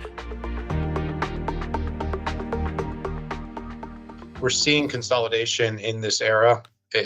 Customers have a ton of choice. Yep. Everyone kind of says, use our agent thing. Right. What we're going to want to see is, the orchestration is going to be super important. And then, of course, the speed, flexibility, access to all the tools, data, cloud. And of course, Microsoft's in a very small group of companies that has pretty much all of those things. Right. Not the only, but one of a very small number. Yep. And I think that makes you competitive. I want to go to the pragmatic side, because a lot of the viewers here are probably thinking about, how do I do this? How do we do this in our firm? We hear some of those stats about AI ROI in the enterprise, and let's just say that I'm an absolute believer, but I do think there's some hurdles.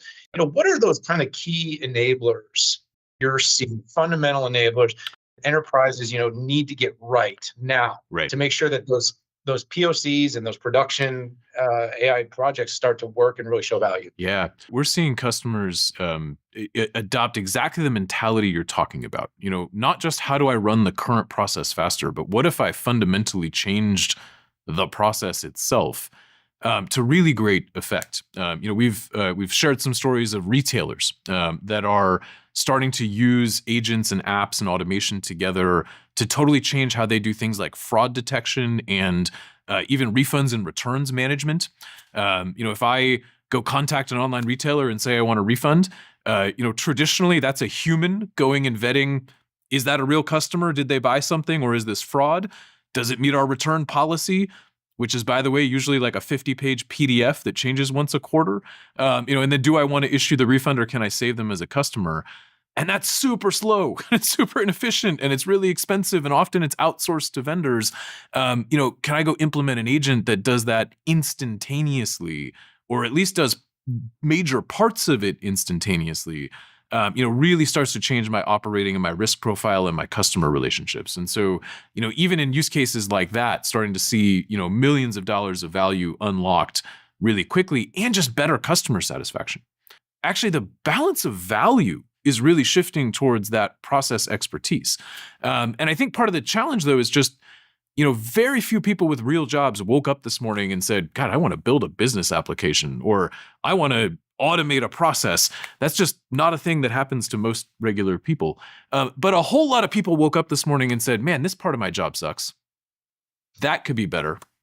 I wish we didn't have to burn so much time doing X, right? And really harnessing that energy, that value, those skills and those people, and bringing great tools to them.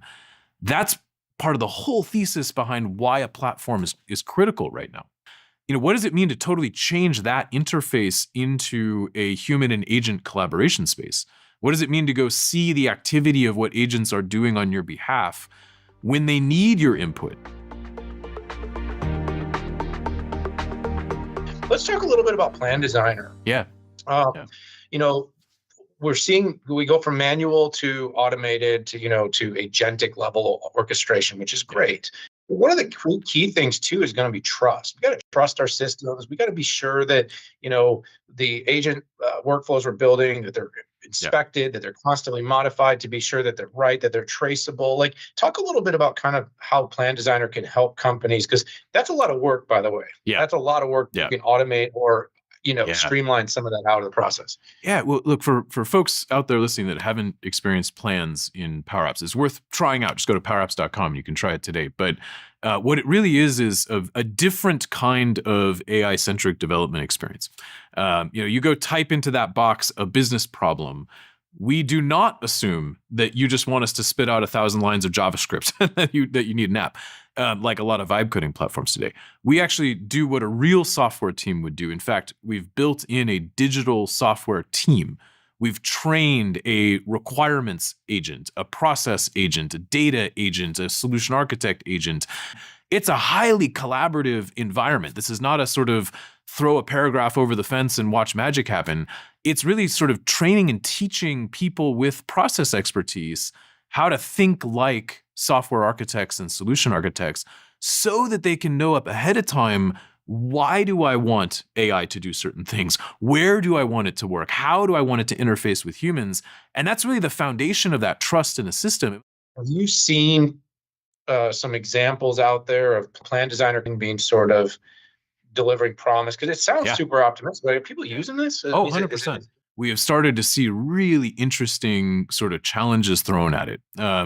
We have customers in highly regulated financial services context that are taking decades of old homegrown, non-compliant software that was built over, whether it's, hacked in Excel or built one-off, and sort of saying, can I use this to rapidly modernize what I had before in a way where, traditionally going and turning all that old stuff into full stack software was just incredibly costly and cost prohibitive. Starting to bring those things into plans and generate a more robust plan for modern software, moving much faster. We've even seen huge extremes of that. I've seen a customer take 50-year-old COBOL code and just paste it into Plan Designer and say, what the heck is this program doing? And can you help me build a better version of it? And actually the results were pretty promising. So, people are getting really creative with, bring the problem, bring the challenge, bring, sort of the business area that you want to improve, and then start working with these agents and on this digital software team to design a solution. So, we're doing all this work. We are trying to train people to think differently, remove constraints, whatever's possible.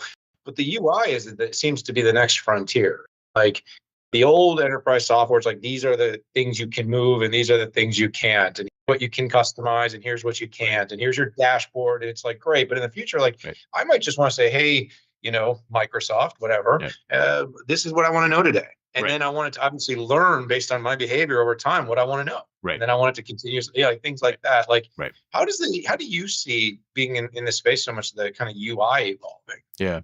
I think specifically chat as a UI is super compelling and natural for a lot of things.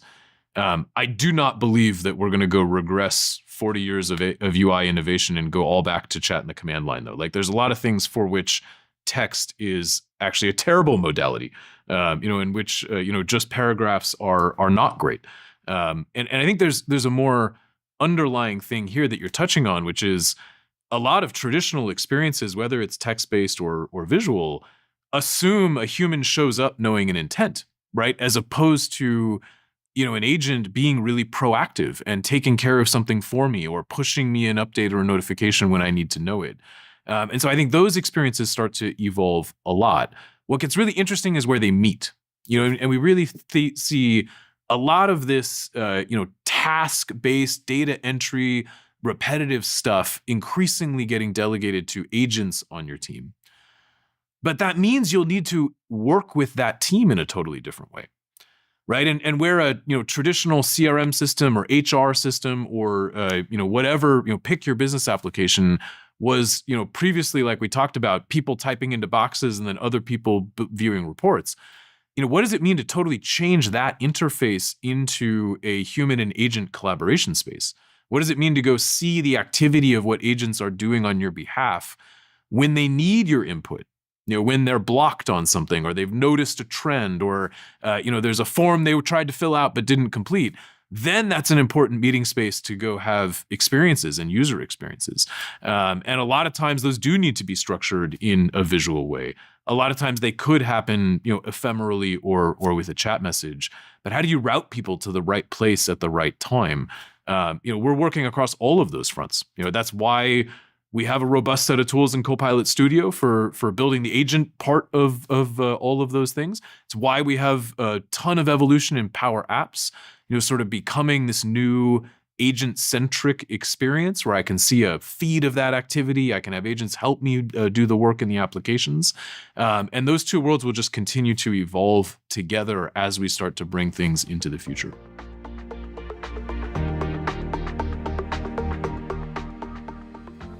Yeah, so you heard me talk a little bit earlier, Ryan, about governance. Governance is part of the critical constraint and one of the things that differentiates software, right? The reason we can't just use OpenAI for everything would be because it doesn't know how to handle the data. Be like, oh, let me talk, help me do a job offer, or help me do a compliant healthcare notice to somebody. Like, it doesn't know how to do that. So building applications that do know how to do that is the key. You got to build it with, of course, we want to go fast. So fast is the new rule. But the trust and scale are the other words. I know you often use these words, but what do you think, and where are companies sort of struggling with governance and scale here with automation, and kind of how do you think what you're building in agent oversight can help them? Yeah. So I'd say there's a couple dimensions to governance and scale. There's the breadth dimension. We have a whole lot more people who now can build a whole lot more things. How do I make sure that all that stays on the straight and narrow when I can't centrally top-down code review every single thing that every single person and agent is doing? And then there's sort of depth scale. When I do want to roll out a mission-critical solution to 100,000 employees that has AI in it, how do I make sure that that AI is not just functioning, but actually continuing to get better every single day? The good news is we're not inventing any of that from scratch.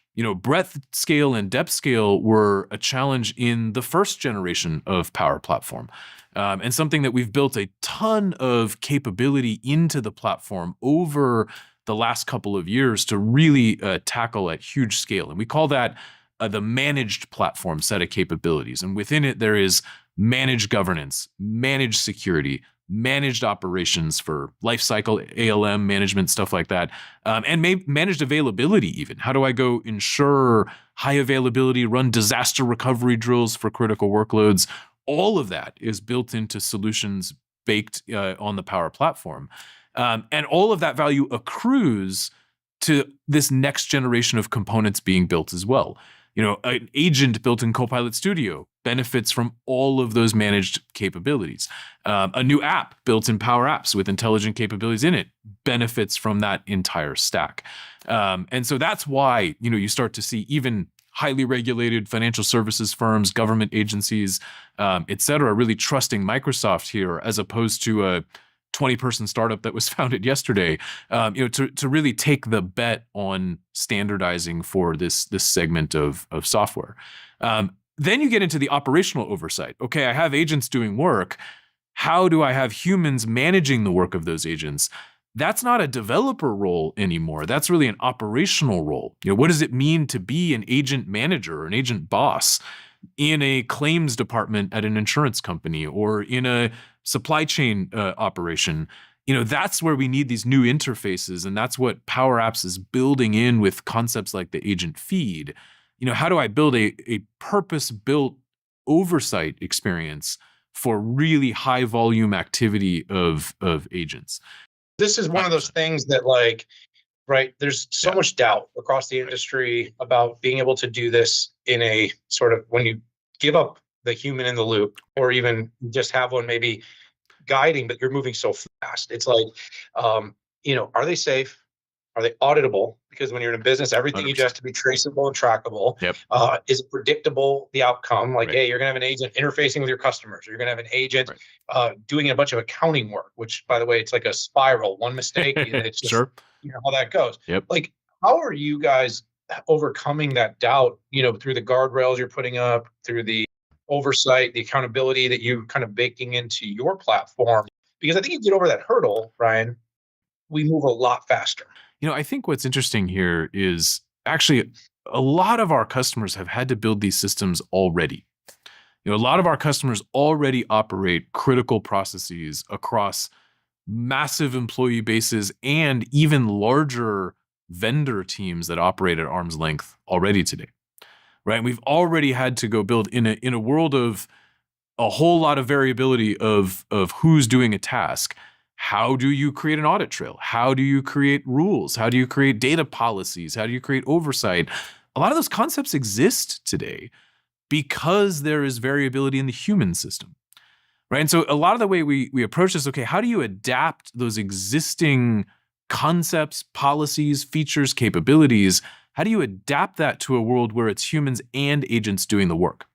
And what are the sort of incremental, sort of 10% shifts that you need to make in those systems to accommodate agents, but not completely, pave them and rebuild them from scratch, right? Because a lot of these sort of trust concepts or zero trust concepts in a security concept are already built into the system. And so there's a ton of work we're doing there in the managed platform, in a lot of the ways that a lot of the Microsoft security governance and oversight concepts apply to agents. And that's, again, one of the benefits of building on a mature platform and a mature system in Microsoft is, we're not having to recreate all that stuff from scratch like a point solution startup would have to do. Yeah. So the last thing, just specifically on security. Security is a super hot topic. Yep. What do the customers, how do you want them to think about the approach? Because in the end, like, you can get it all governed and right, but you have to keep your doors closed, locked, and that's an increasingly large problem. AI is as much enabling it as it is fixing it. Right. Well, look, I mean, we could probably spend an entire hour on security and threat model approaches in the AI era. It is absolutely critical, and like any security challenge, there is no silver bullet. Every customer needs to have a defense in depth strategy and needs to think about, what am I doing from a data security perspective? What am I doing from an exfiltration perspective? What am I doing from an access perspective? The good news is we have a lot of that built into the platform today. Even a customer building their first Copilot Studio agent and using the managed Power Platform to roll it out, we'll see a security score in the Power Platform Admin Center. We'll see AI-driven recommendations about what to do to improve that security score. It has a whole bunch of capabilities in there that go all the way to operate this in the cloud, but with a private VNet, with your own managed encryption keys. Again, we have a lot of highly regulated, very security-conscious customers that are working with the platform today. I would say, though, to zoom way out and look at that, and maybe connect it to some of the rest of the conversation we've had, it is absolutely risky to go too fast. It is also very risky to go too slow. And the rest of the world is evolving, including threat actors and competitors, right? And so the cost of standing still is probably the most costly position to be in.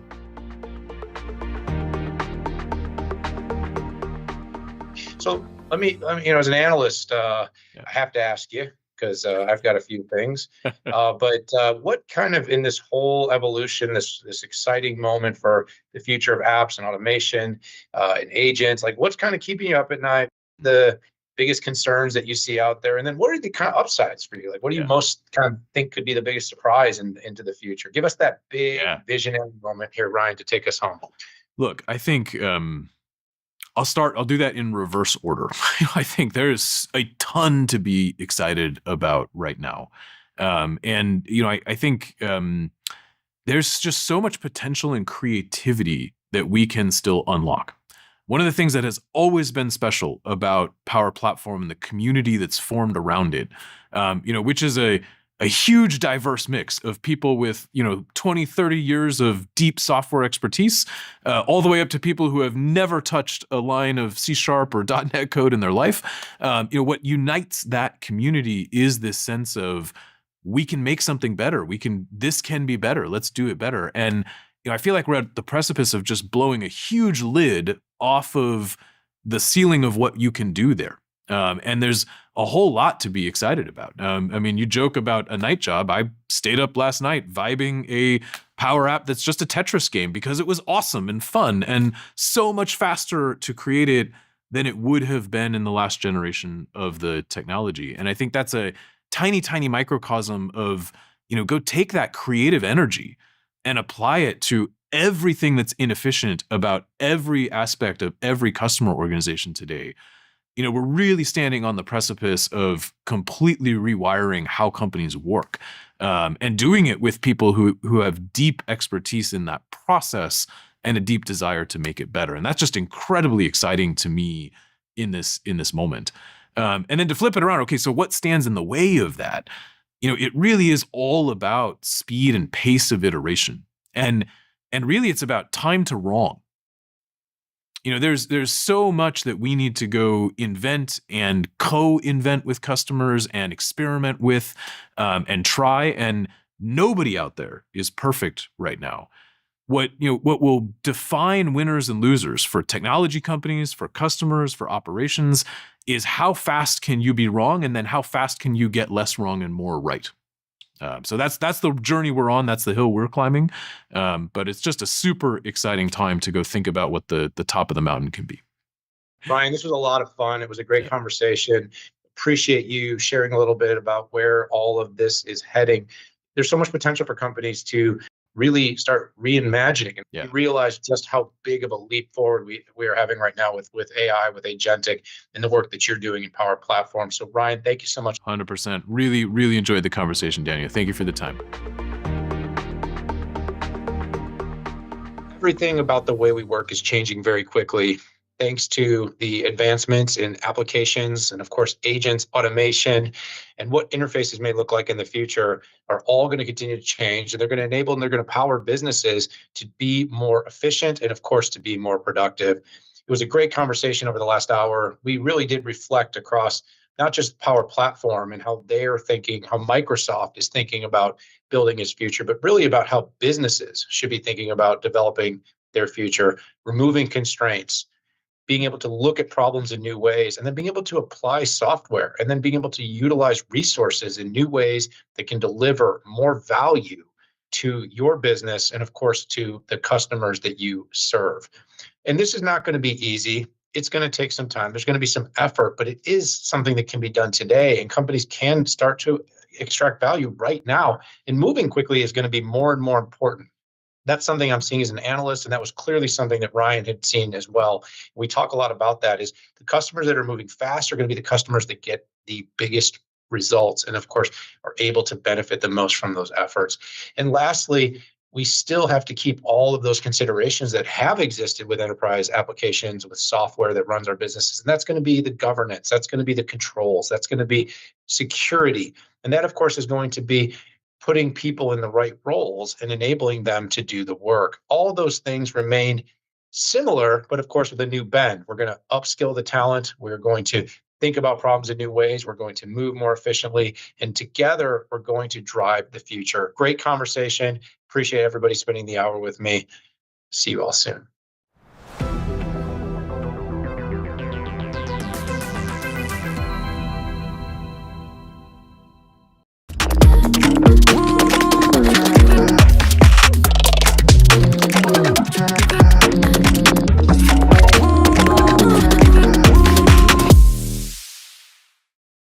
Welcome to Security Boulevard, the cybersecurity podcast from the Futurum Group. Each episode explores a variety of topics within cybersecurity and the technologies behind it. You can find us on securityboulevard.com, the Security Boulevard YouTube channel, Techstrong TV, and all of your favorite podcast platforms. Before we jump into today's fun topic, let's meet the guests, starting with our good friend Alan. Alan, it's good to see you again. Tom, it's always great to see you, especially, right after RSA. What a great gathering of the industry, and I'm looking forward to talking about the industry today, Tom. Absolutely. My feet still hurt, so that's why I'm sitting down today. But joining us also is our good friend Mitch Ashley. Mitch, as always, a pleasure. I'm a little hoarse from RSA, actually. No, I'm fine. I'm good. But I do need a little rest. What a week. It's RSA. What can you say? Exactly. And of course, I'm Tom Hollingsworth. I am related to all things security here at Tech Field Day. So let's jump into today's topic. But spoiler alert, we're not going to be talking about RSA because the week before RSA, there was an even bigger conference, and that was GTC. And you're probably thinking to yourself, but RSA is the biggest thing out there. I would say that maybe GTC has started becoming the destination for people to talk about a lot of other things in the industry. But as luck would have it, GTC was filled with a lot of discussion around security. And that's the topic for today's episode, because it looks like NVIDIA is building a security ecosystem inside of their world domination plans for AI. And it's honestly not surprising, given the amount of conversation that we've had about AI over the last couple of years, that while a lot of press has been going to companies like Anthropic or OpenAI or Google for creating models and creating images of people with multiple fingers and things like that, the real dark horse in this for a while was NVIDIA, because they were well, let's call it what it is. They were the arms dealer for all of those people, providing GPUs, providing networking infrastructure, providing all of the things necessary to generate AI, everything. And now Jensen Huang and his leather jacket, and yes, his leather jacket is a sentient being at this point. It has been imbued with the power of AI. It's They the are Steve both Jobs black shirt. exactly. It is turtleneck. It is.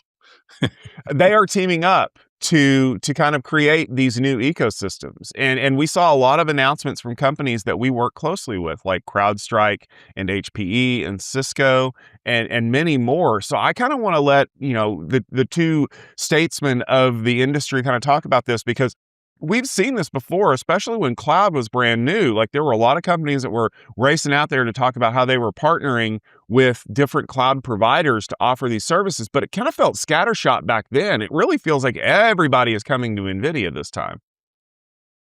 Well, I'll kick off, Alan.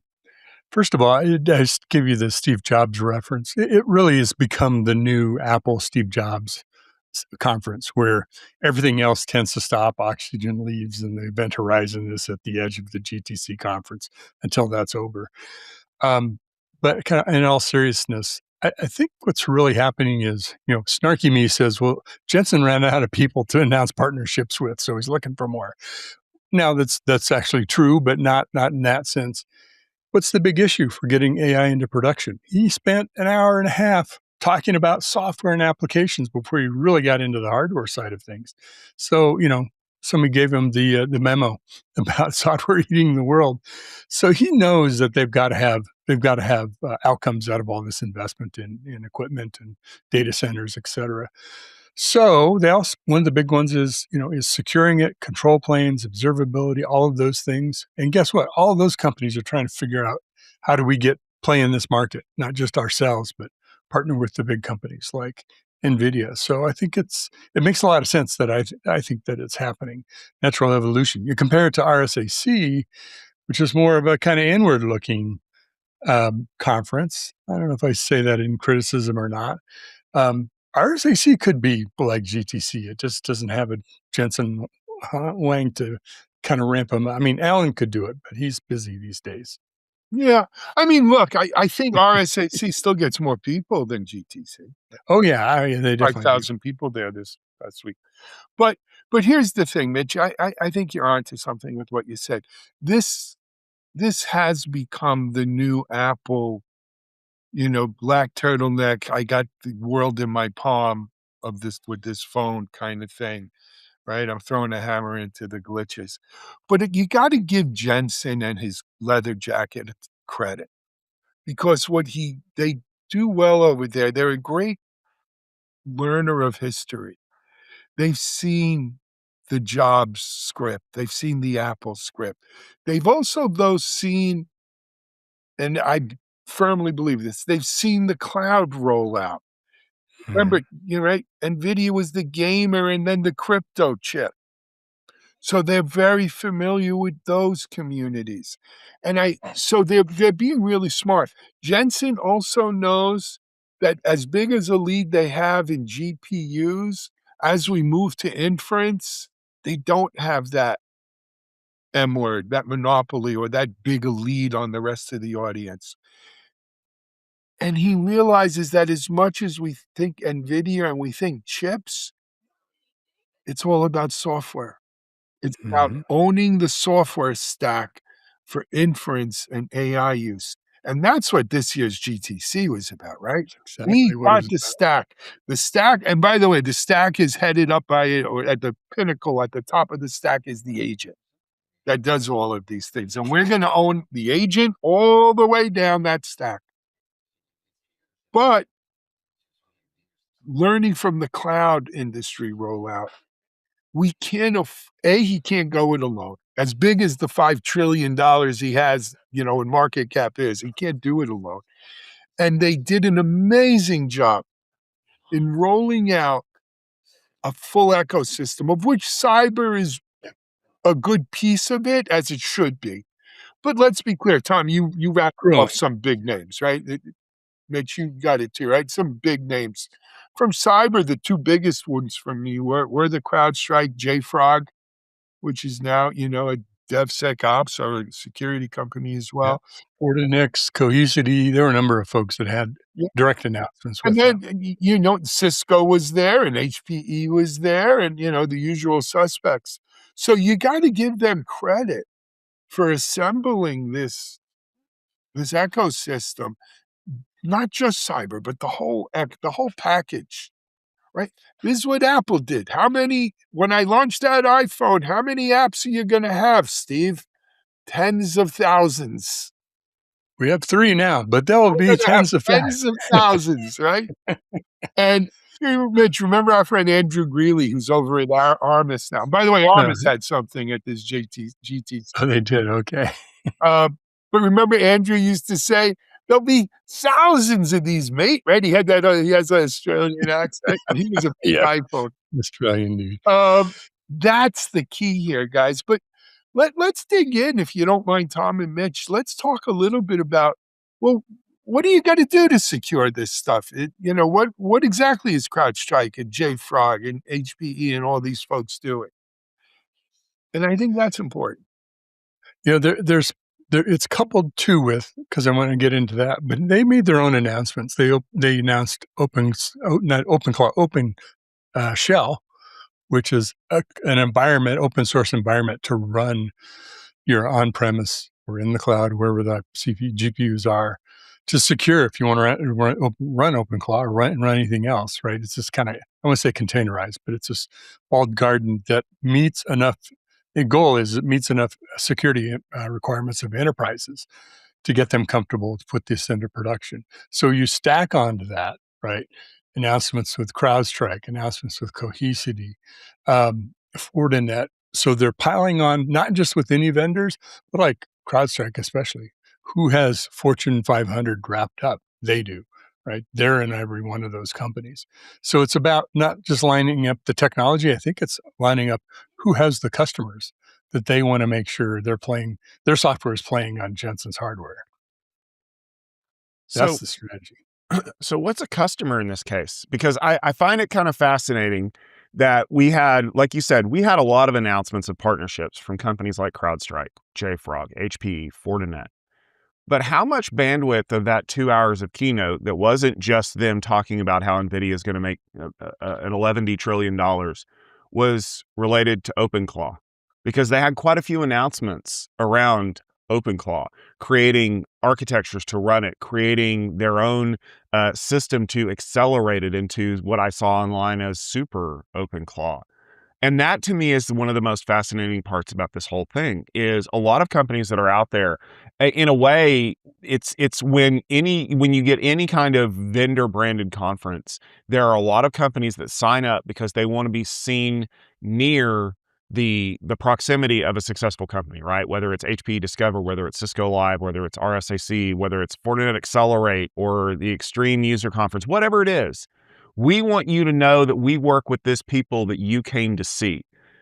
But with OpenClaw, I don't think there was an OpenClaw booth. I don't think that there was any kind of like, we're going to invite the guy up on stage to talk about it. It was, we see that you're using this and there's a lot of like, chaos in the industry.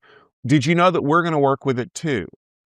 So in a way, OpenClaw brought Muhammad to the mountain. Like that's the thing is why did NVIDIA suddenly want to tell everybody? Actually, I would have been bringing the mountain to Muhammad in this case. Why did NVIDIA want to tell everybody because that they worked with OpenClaw? This was the coronation of OpenClaw as the de facto standard for your agent infrastructure. Now, and this is something Mitch and I've dealt with for 25 years. This is classic open source. right? Classic open source. OpenCore itself, I don't know if you've tried to play with it. We've got a few people here running it on Mac Minis. It's a bitch. No doubt about it. It's got lots of claws. It's not just two. There's Got a it. lot. It's unwieldy. You got to be, you know, you're going to be working in your CLI. You're going to be, typical open source kind of stuff. However, once it's up and running, and we'll leave security out of it for a second, just a microsecond. Once it's up and running, it's that eureka moment of, oh my God, I could build anything. And so we've seen this. You saw it with Linux, what it did to Unix, right? It's probably a great example. You saw it with for as big as VMware was, it wasn't the default hypervisor for the cloud, was it? For private cloud, but the public hyperscalers, they didn't use VMware. They used open source. KVM, Linux. Yep. We're coming to Linux again. Same thing as Linux, exactly. So this is a classic. And so again, give Jensen and NVIDIA credit for saying, okay, this is the open source that we're going to build. The whole observability industry is built on OTel, on open telemetry, under the cover, right? Jensen saw this and said, we're going to build this stack, this agentic stack, and he called it a 5-layer stack. We're going to build it on this open source. And, and for people like me who still have a good place in their heart for open source, I all of a sudden now have a good feeling about NVIDIA for building on open source and supporting open source.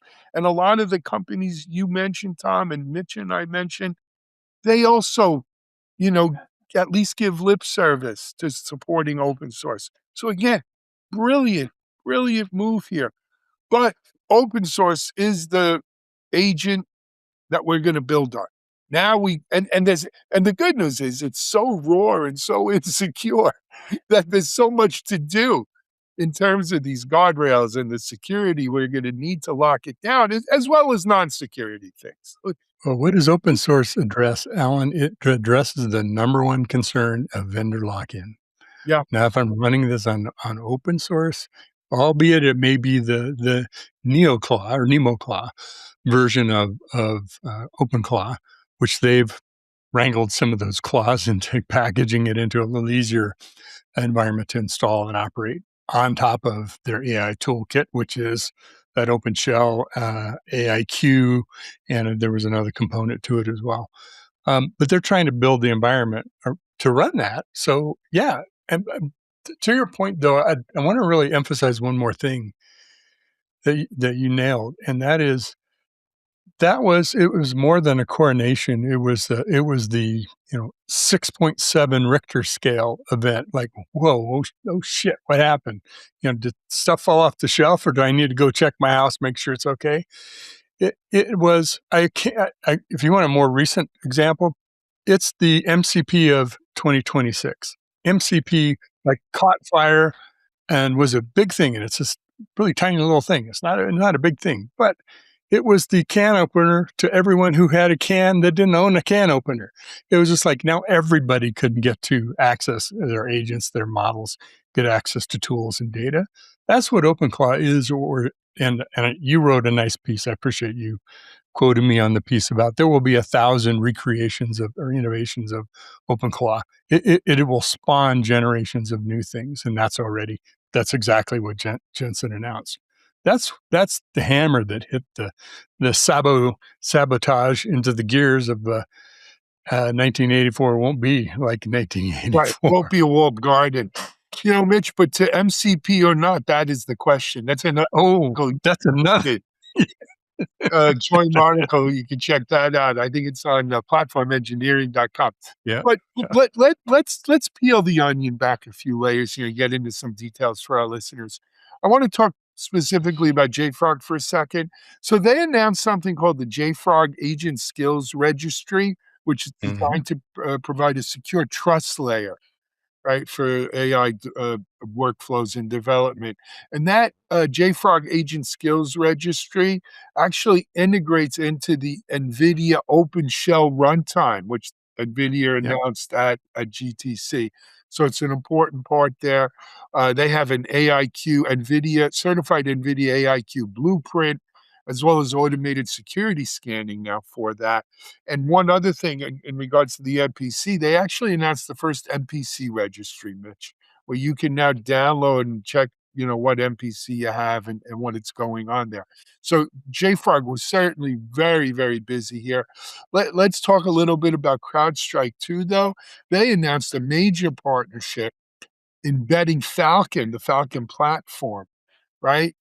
Directly into NVIDIA's agent toolkit as well.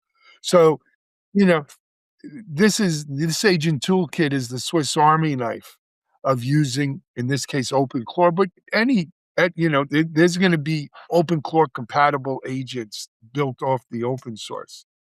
Right? So, Alan, let me talk about that real quick, because I think that that's a brilliant move by NVIDIA. Oh, yeah. Because, but for the reason of it opens a new market for them.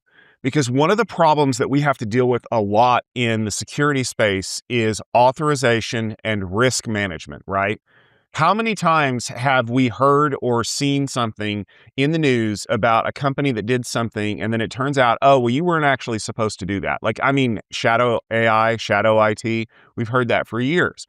A lot of organizations, especially heavily regulated ones like finance or government or healthcare, they only buy off the approved vendor list. How many times have we heard you never got fired for buying company X, whoever that company is, IBM, Cisco, whoever?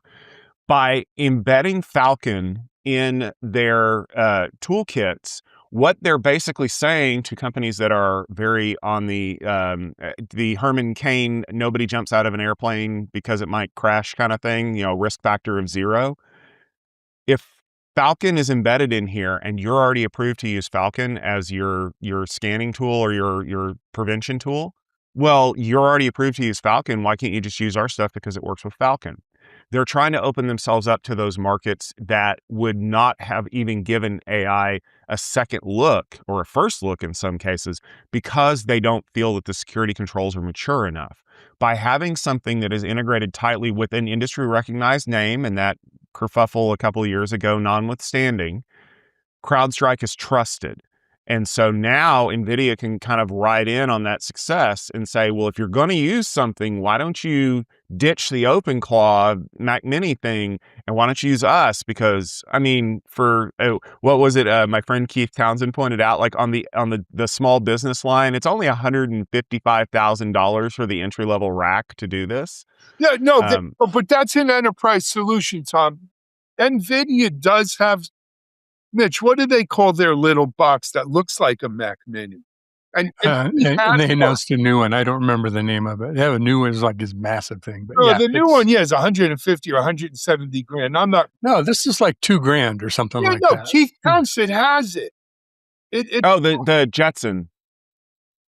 No, it was the Jetson's the one he had, but I think you're right. They did announce a new one. Yeah, and that's the Mac Mini. But you know what, Tom, that's a whole nother show we could get into. Is how Apple, which we thought was an AI laggard, actually is making a very serious play to own the edge in terms of being the AI computer. They already do own the edge. Right. Well, that's the default choice is your Mac Mini to run OpenClaw. That's what our folks are using here.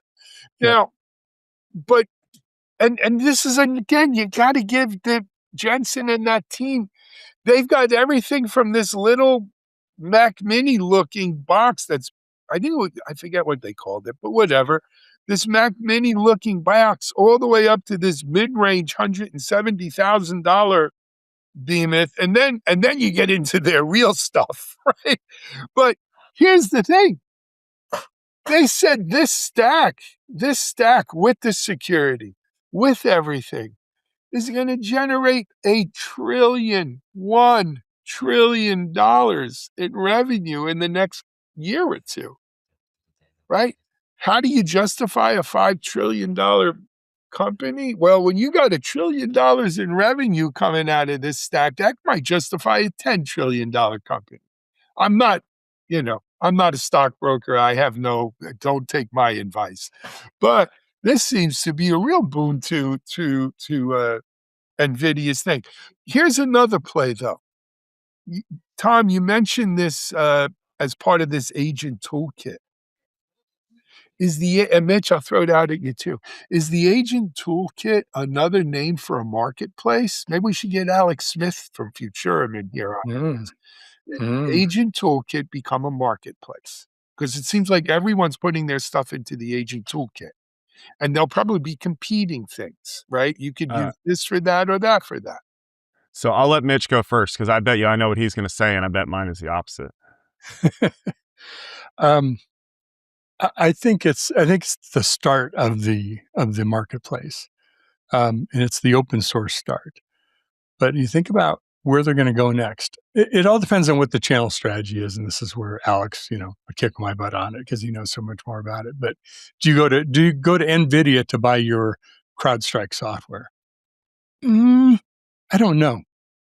Maybe it becomes that over time, but I think what I said before, the whole channel strategy of go to the vendors who already have the customers that will get you in, and you're not some startup company, you're NVIDIA. So it's a pretty easy move, I think, for that. But to your point, it is the start of a huge ecosystem, and you were saying this before, Alan.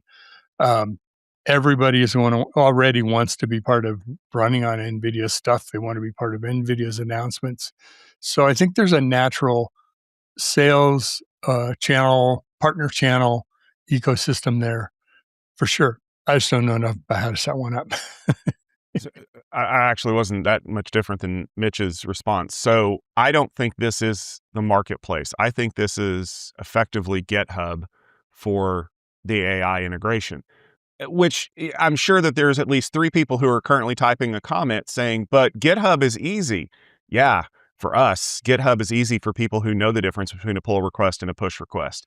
But your grandmother doesn't. The people who run boardrooms, by and large, don't. That's who the marketplace is for. To make it to an app store level, it has to be so simple that it is 1 or 2 clicks to do the installation. What will kill their marketplace, and you guys brought this up, is how do the customers approach this? Is it that I am already in the NVIDIA ecosystem and I want to install this piece of software a la AWS Marketplace? I'm already here and I'm just going to pick and choose the parts that I want off of the shelf. Or am I looking for something very specific? And how much is NVIDIA charging me to be in that marketplace? Because we know what the answer is. 30% is too much. 30% cut of everything you get is far too much. That's what Apple gets. And we have seen massive amounts of pushback because it's not just 30% of the app cost. It's 30% of the subscription cost. It's 30% of any in-app purchases. And in 2009, 2010, there was no other option because Apple created that market. Now, I think what NVIDIA is going to have to do is they're going to have to give back a lot of percentage points for people to want to list themselves in some kind of a marketplace. And it's going to have to be valuable enough to those providers, and they're going to have to see enough attach rate in order to want to list themselves there. Because if you start buying your software directly from NVIDIA, then that means that I don't need to open a storefront anywhere else unless I'm selling to the 18 people who are still running Tensor cores. There's one thing that Jensen announced or said that I strongly disagreed with, and he made it sound like we've got it sewed up. We've figured out how to secure this for the enterprise because we have the AI toolkit. It has AIQ. The third component was actually NemoClaw. NemoClaw. And they have Nemotron, the model. And that's the typical response we've lived with for years, which is, well, let's talk about when it gets into production. That's where we'll secure it. Well, the world has changed. We use AI to build AI. We use agents to build AI. So guess what? They're just as vulnerable in the development, in the planning, in the product ideation, in the CI/CD process, all the way. The whole pipeline is now AI. that has to be secured. It has to be used the same kind of controls, guardrails, governance, all of that throughout the life cycle. It's why I created this concept of observability native. It's got 7 pillars. One of them is that it's throughout the life cycle, and it also examines. You have to understand the agent's behavior about what it was trying to do, how it decided to do it, what it did, and what was the consequence. So what I've done with that is I'm coming out with a one document prompt that you can drop into your development environment to say, how do I make my environment AI native? So I'll give you the prompt to start to do it. And we'll send out the link to be able to download that. I'll have a paper as well describing what it does. I did this to my own environment, dropped it in, and the answer back was, well, we do 1, 3, and 5 pretty well. We've got those covered. These other ones, not so much. What do we do for those? Okay, great. Now, it also implemented and instrumented OTel, Alan, in the beginning in the development environment. Oh my God, what a difference. This is the things we've talked about securing the supply chain, a huge step. So that's what prompted me, no pun intended, to say, look, I'm going to give this away. Let's help people. And of course, they'll improve it. So Very cool. It's very cool. Guys, in all of the talk and all of, we've kind of danced on the head of this pen. Let's just re-emphasize Jensen and the NVIDIA folks wrap themselves in the cloak of cybersecurity, saying agentic AI is here, it's real, it's going to dominate, and we're going to give it to you securely. Right, and that seems to be their go to market. We're going to give it to you securely. They didn't talk about walled gardens a la Apple, though it may in fact be a walled garden. We'll have to see how this plays out. But they and by grabbing the partners they grabbed by the throat the security aspect or the security angle of using OpenClaw, which much like when cloud first came out, security was one of the biggest inhibitors to adoption. And we're hearing the same thing around OpenClaw, and NVIDIA is looking to own that. So you got to just applaud them and say, hey, well done. Well done. ditto. Well, I agree that agentic is going to happen and it needs to be secured. Just like LLMs are going to happen and dominate and they need to be secured. The problem that a company like NVIDIA faces is that even though they are the behemoth, the mega behemoth in this market, that we've seen some mega behemoths before. Ask Lip-Bhutan how it feels to miss skating where the puck is going. Because that's NVIDIA's problem now, is can I pivot fast enough to go where the next advance in AI is? Because while the rapid development of using AI to build AI and coming up with these new paradigms, and it's the race for AGI, is very important, and we know how important it is to secure that, you cannot bet $5 trillion of company on making the wrong decision. Because the first mistake will not be a huge problem, but mistakes beget mistakes. And that's how Intel ended up where they are, which, if I'm not mistaken, doesn't NVIDIA own 5% of Intel right now? That's the situation that you find yourself in. One day you are making graphics cards for nerds that want to run Quake a little bit prettier. And the next thing you know, you are on the cusp of a massive revolution. And if you make the wrong decision and freeze or don't freeze, you can find yourself in a world of hurt. So I think NVIDIA needs to be seen as the dominant player in those markets, whether it's LLMs or agents or whatever comes next. But they have to play speed versus certainty. Like, I need to be fast to react to these things, but I need to make sure that it's going to be a thing if I'm going to pour millions of dollars of resources in there. Because remember, the other thing that you have to understand, this is a problem that we started hearing about a couple of years ago. You have a company full of multimillionaires doing this job for you. Every one of the people that owns NVIDIA stock is a multimillionaire right now. And the thing about multimillionaires is that if they don't like the direction the company's going in, they're going to be like, well, I'm going to cash out my stock and I'm going to go do this myself.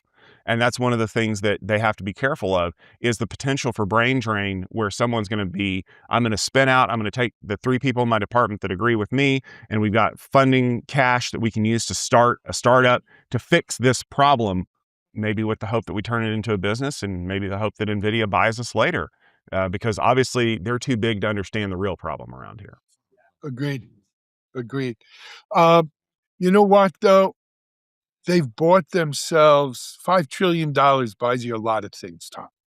And buys you a lot of friends, too. Yeah, it buys you a lot of friends. You're the popular guy, big man on campus.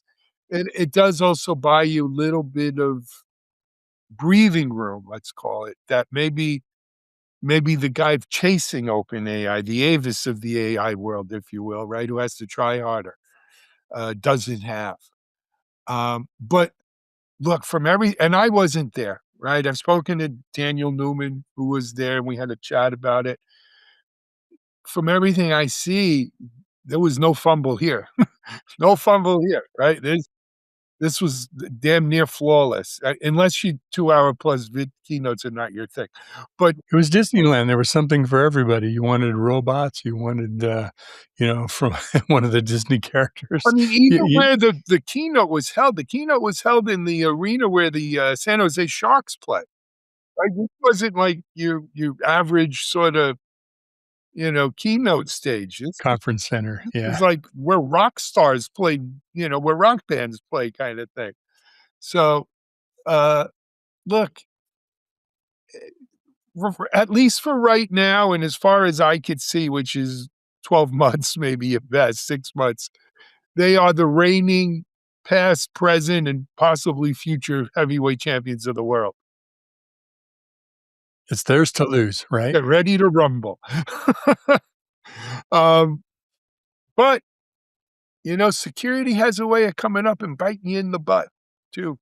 Don't forget that. If you start seeing a lot of security things, especially even on the NVIDIA stack, it doesn't prove to be appreciably more secure than, some of the other open source kind of methods out there. Every plan is great until you get punched in the face, right? Yep. Until you get punched in the face for the first time, you never know how that stock's going to react, right? And considering who that quote came from, Mitch, we are always on the lookout for the Buster Douglases of the world. Oh, yeah. So, Mitch, what are some things that you're working on that people should check out? Well, with coming out of RSAC, there's a ton of follow-up that I have, because people had so many announcements, but announcements aren't as important to me as much as it were at signals where people are going. And control planes, governance, agent behavior, agent accountability, and trust, AI trust, is the big thing. And so I want to take all of that, assemble it, and say, okay, here's what I think in the next 6 to 12 months look like and where this is going. And I'm going to be launching a framework around agent control plane, so you can kind of see where are the pieces. What is Jensen talking about? Where does that fit into this? When I'm talking to this vendor, how does that work? Give you kind of a reference architecture to talk about agents and agent control planes. Alan, what about you? Tom, no rest for the weary. I put in a few miles myself working at RSA, though I do have to admit I did go up to Napa Valley after RSA for a weekend and did some whining. So drinking, not whining, like Karen was. But That's a little bit of both. but anyway, I'm home for about 2 weeks, keeping Techstrong, perking, and then I'm heading to Prague, where I'll be there at SUSCon. I think, Mitchell, you're going to be with me. I will be there too. Yes, I will be there. I'm really looking forward. I think the whole digital sovereignty thing is going to blow up, because this is Big in time. Europe. SUS is a big proponent of it. I'm really looking forward to how that plays out. It's going to be interesting, especially given world events and everything. So I'm looking forward to that, Tom. But we're also, guys, we are eating our own dog food here at Techstrong in terms of adopting AI and agentics and everything else. And I am so damn excited by how fast I want us to move. And the team, Mitch knows this because Mitchell was our CTO for 12 years, 10 years, and he's still intimately involved in everything we do at Techstrong. And we are ready to run fast. So You are. watch out. You're becoming an AI native agentic company. We are now. an AI native tech media company. Go figure. Yeah. So that's what's going on here, my friend. And I'll point out that we have just posted a lot of videos from RSAC, especially around data protection with companies like Veeam, Object First, and Commvault. So make sure you head over to techfieldday.com or the TechFieldDay YouTube channel to check that out. We'd love it if you'd leave us a like and maybe a comment, because we love to hear those.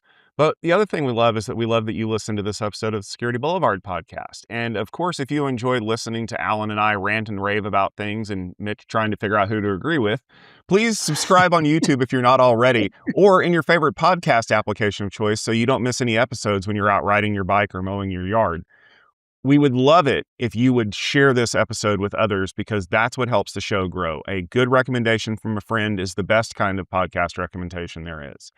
This podcast is brought to you by SecurityBoulevard.com and the Futurum Group. If you want to check out our show notes as well as past and possibly even future episodes, you know where to go. SecurityBoulevard.com, the Techstrong TV website. Or if you haven't already downloaded the Techstrong TV app, you should, because I am watching your downloads. I can do that. I'm a security guy. It's available on Apple TV, Roku, or pretty much any smart device. If you are still on social media, may God have mercy on your soul, but you can check us out over on X, Twitter, and LinkedIn. Just look for Security Boulevard. That's Security BLVD, because vowels are for losers. And we have a lot more content out there for you. Thank you very much for tuning in, and we'll check you out next week.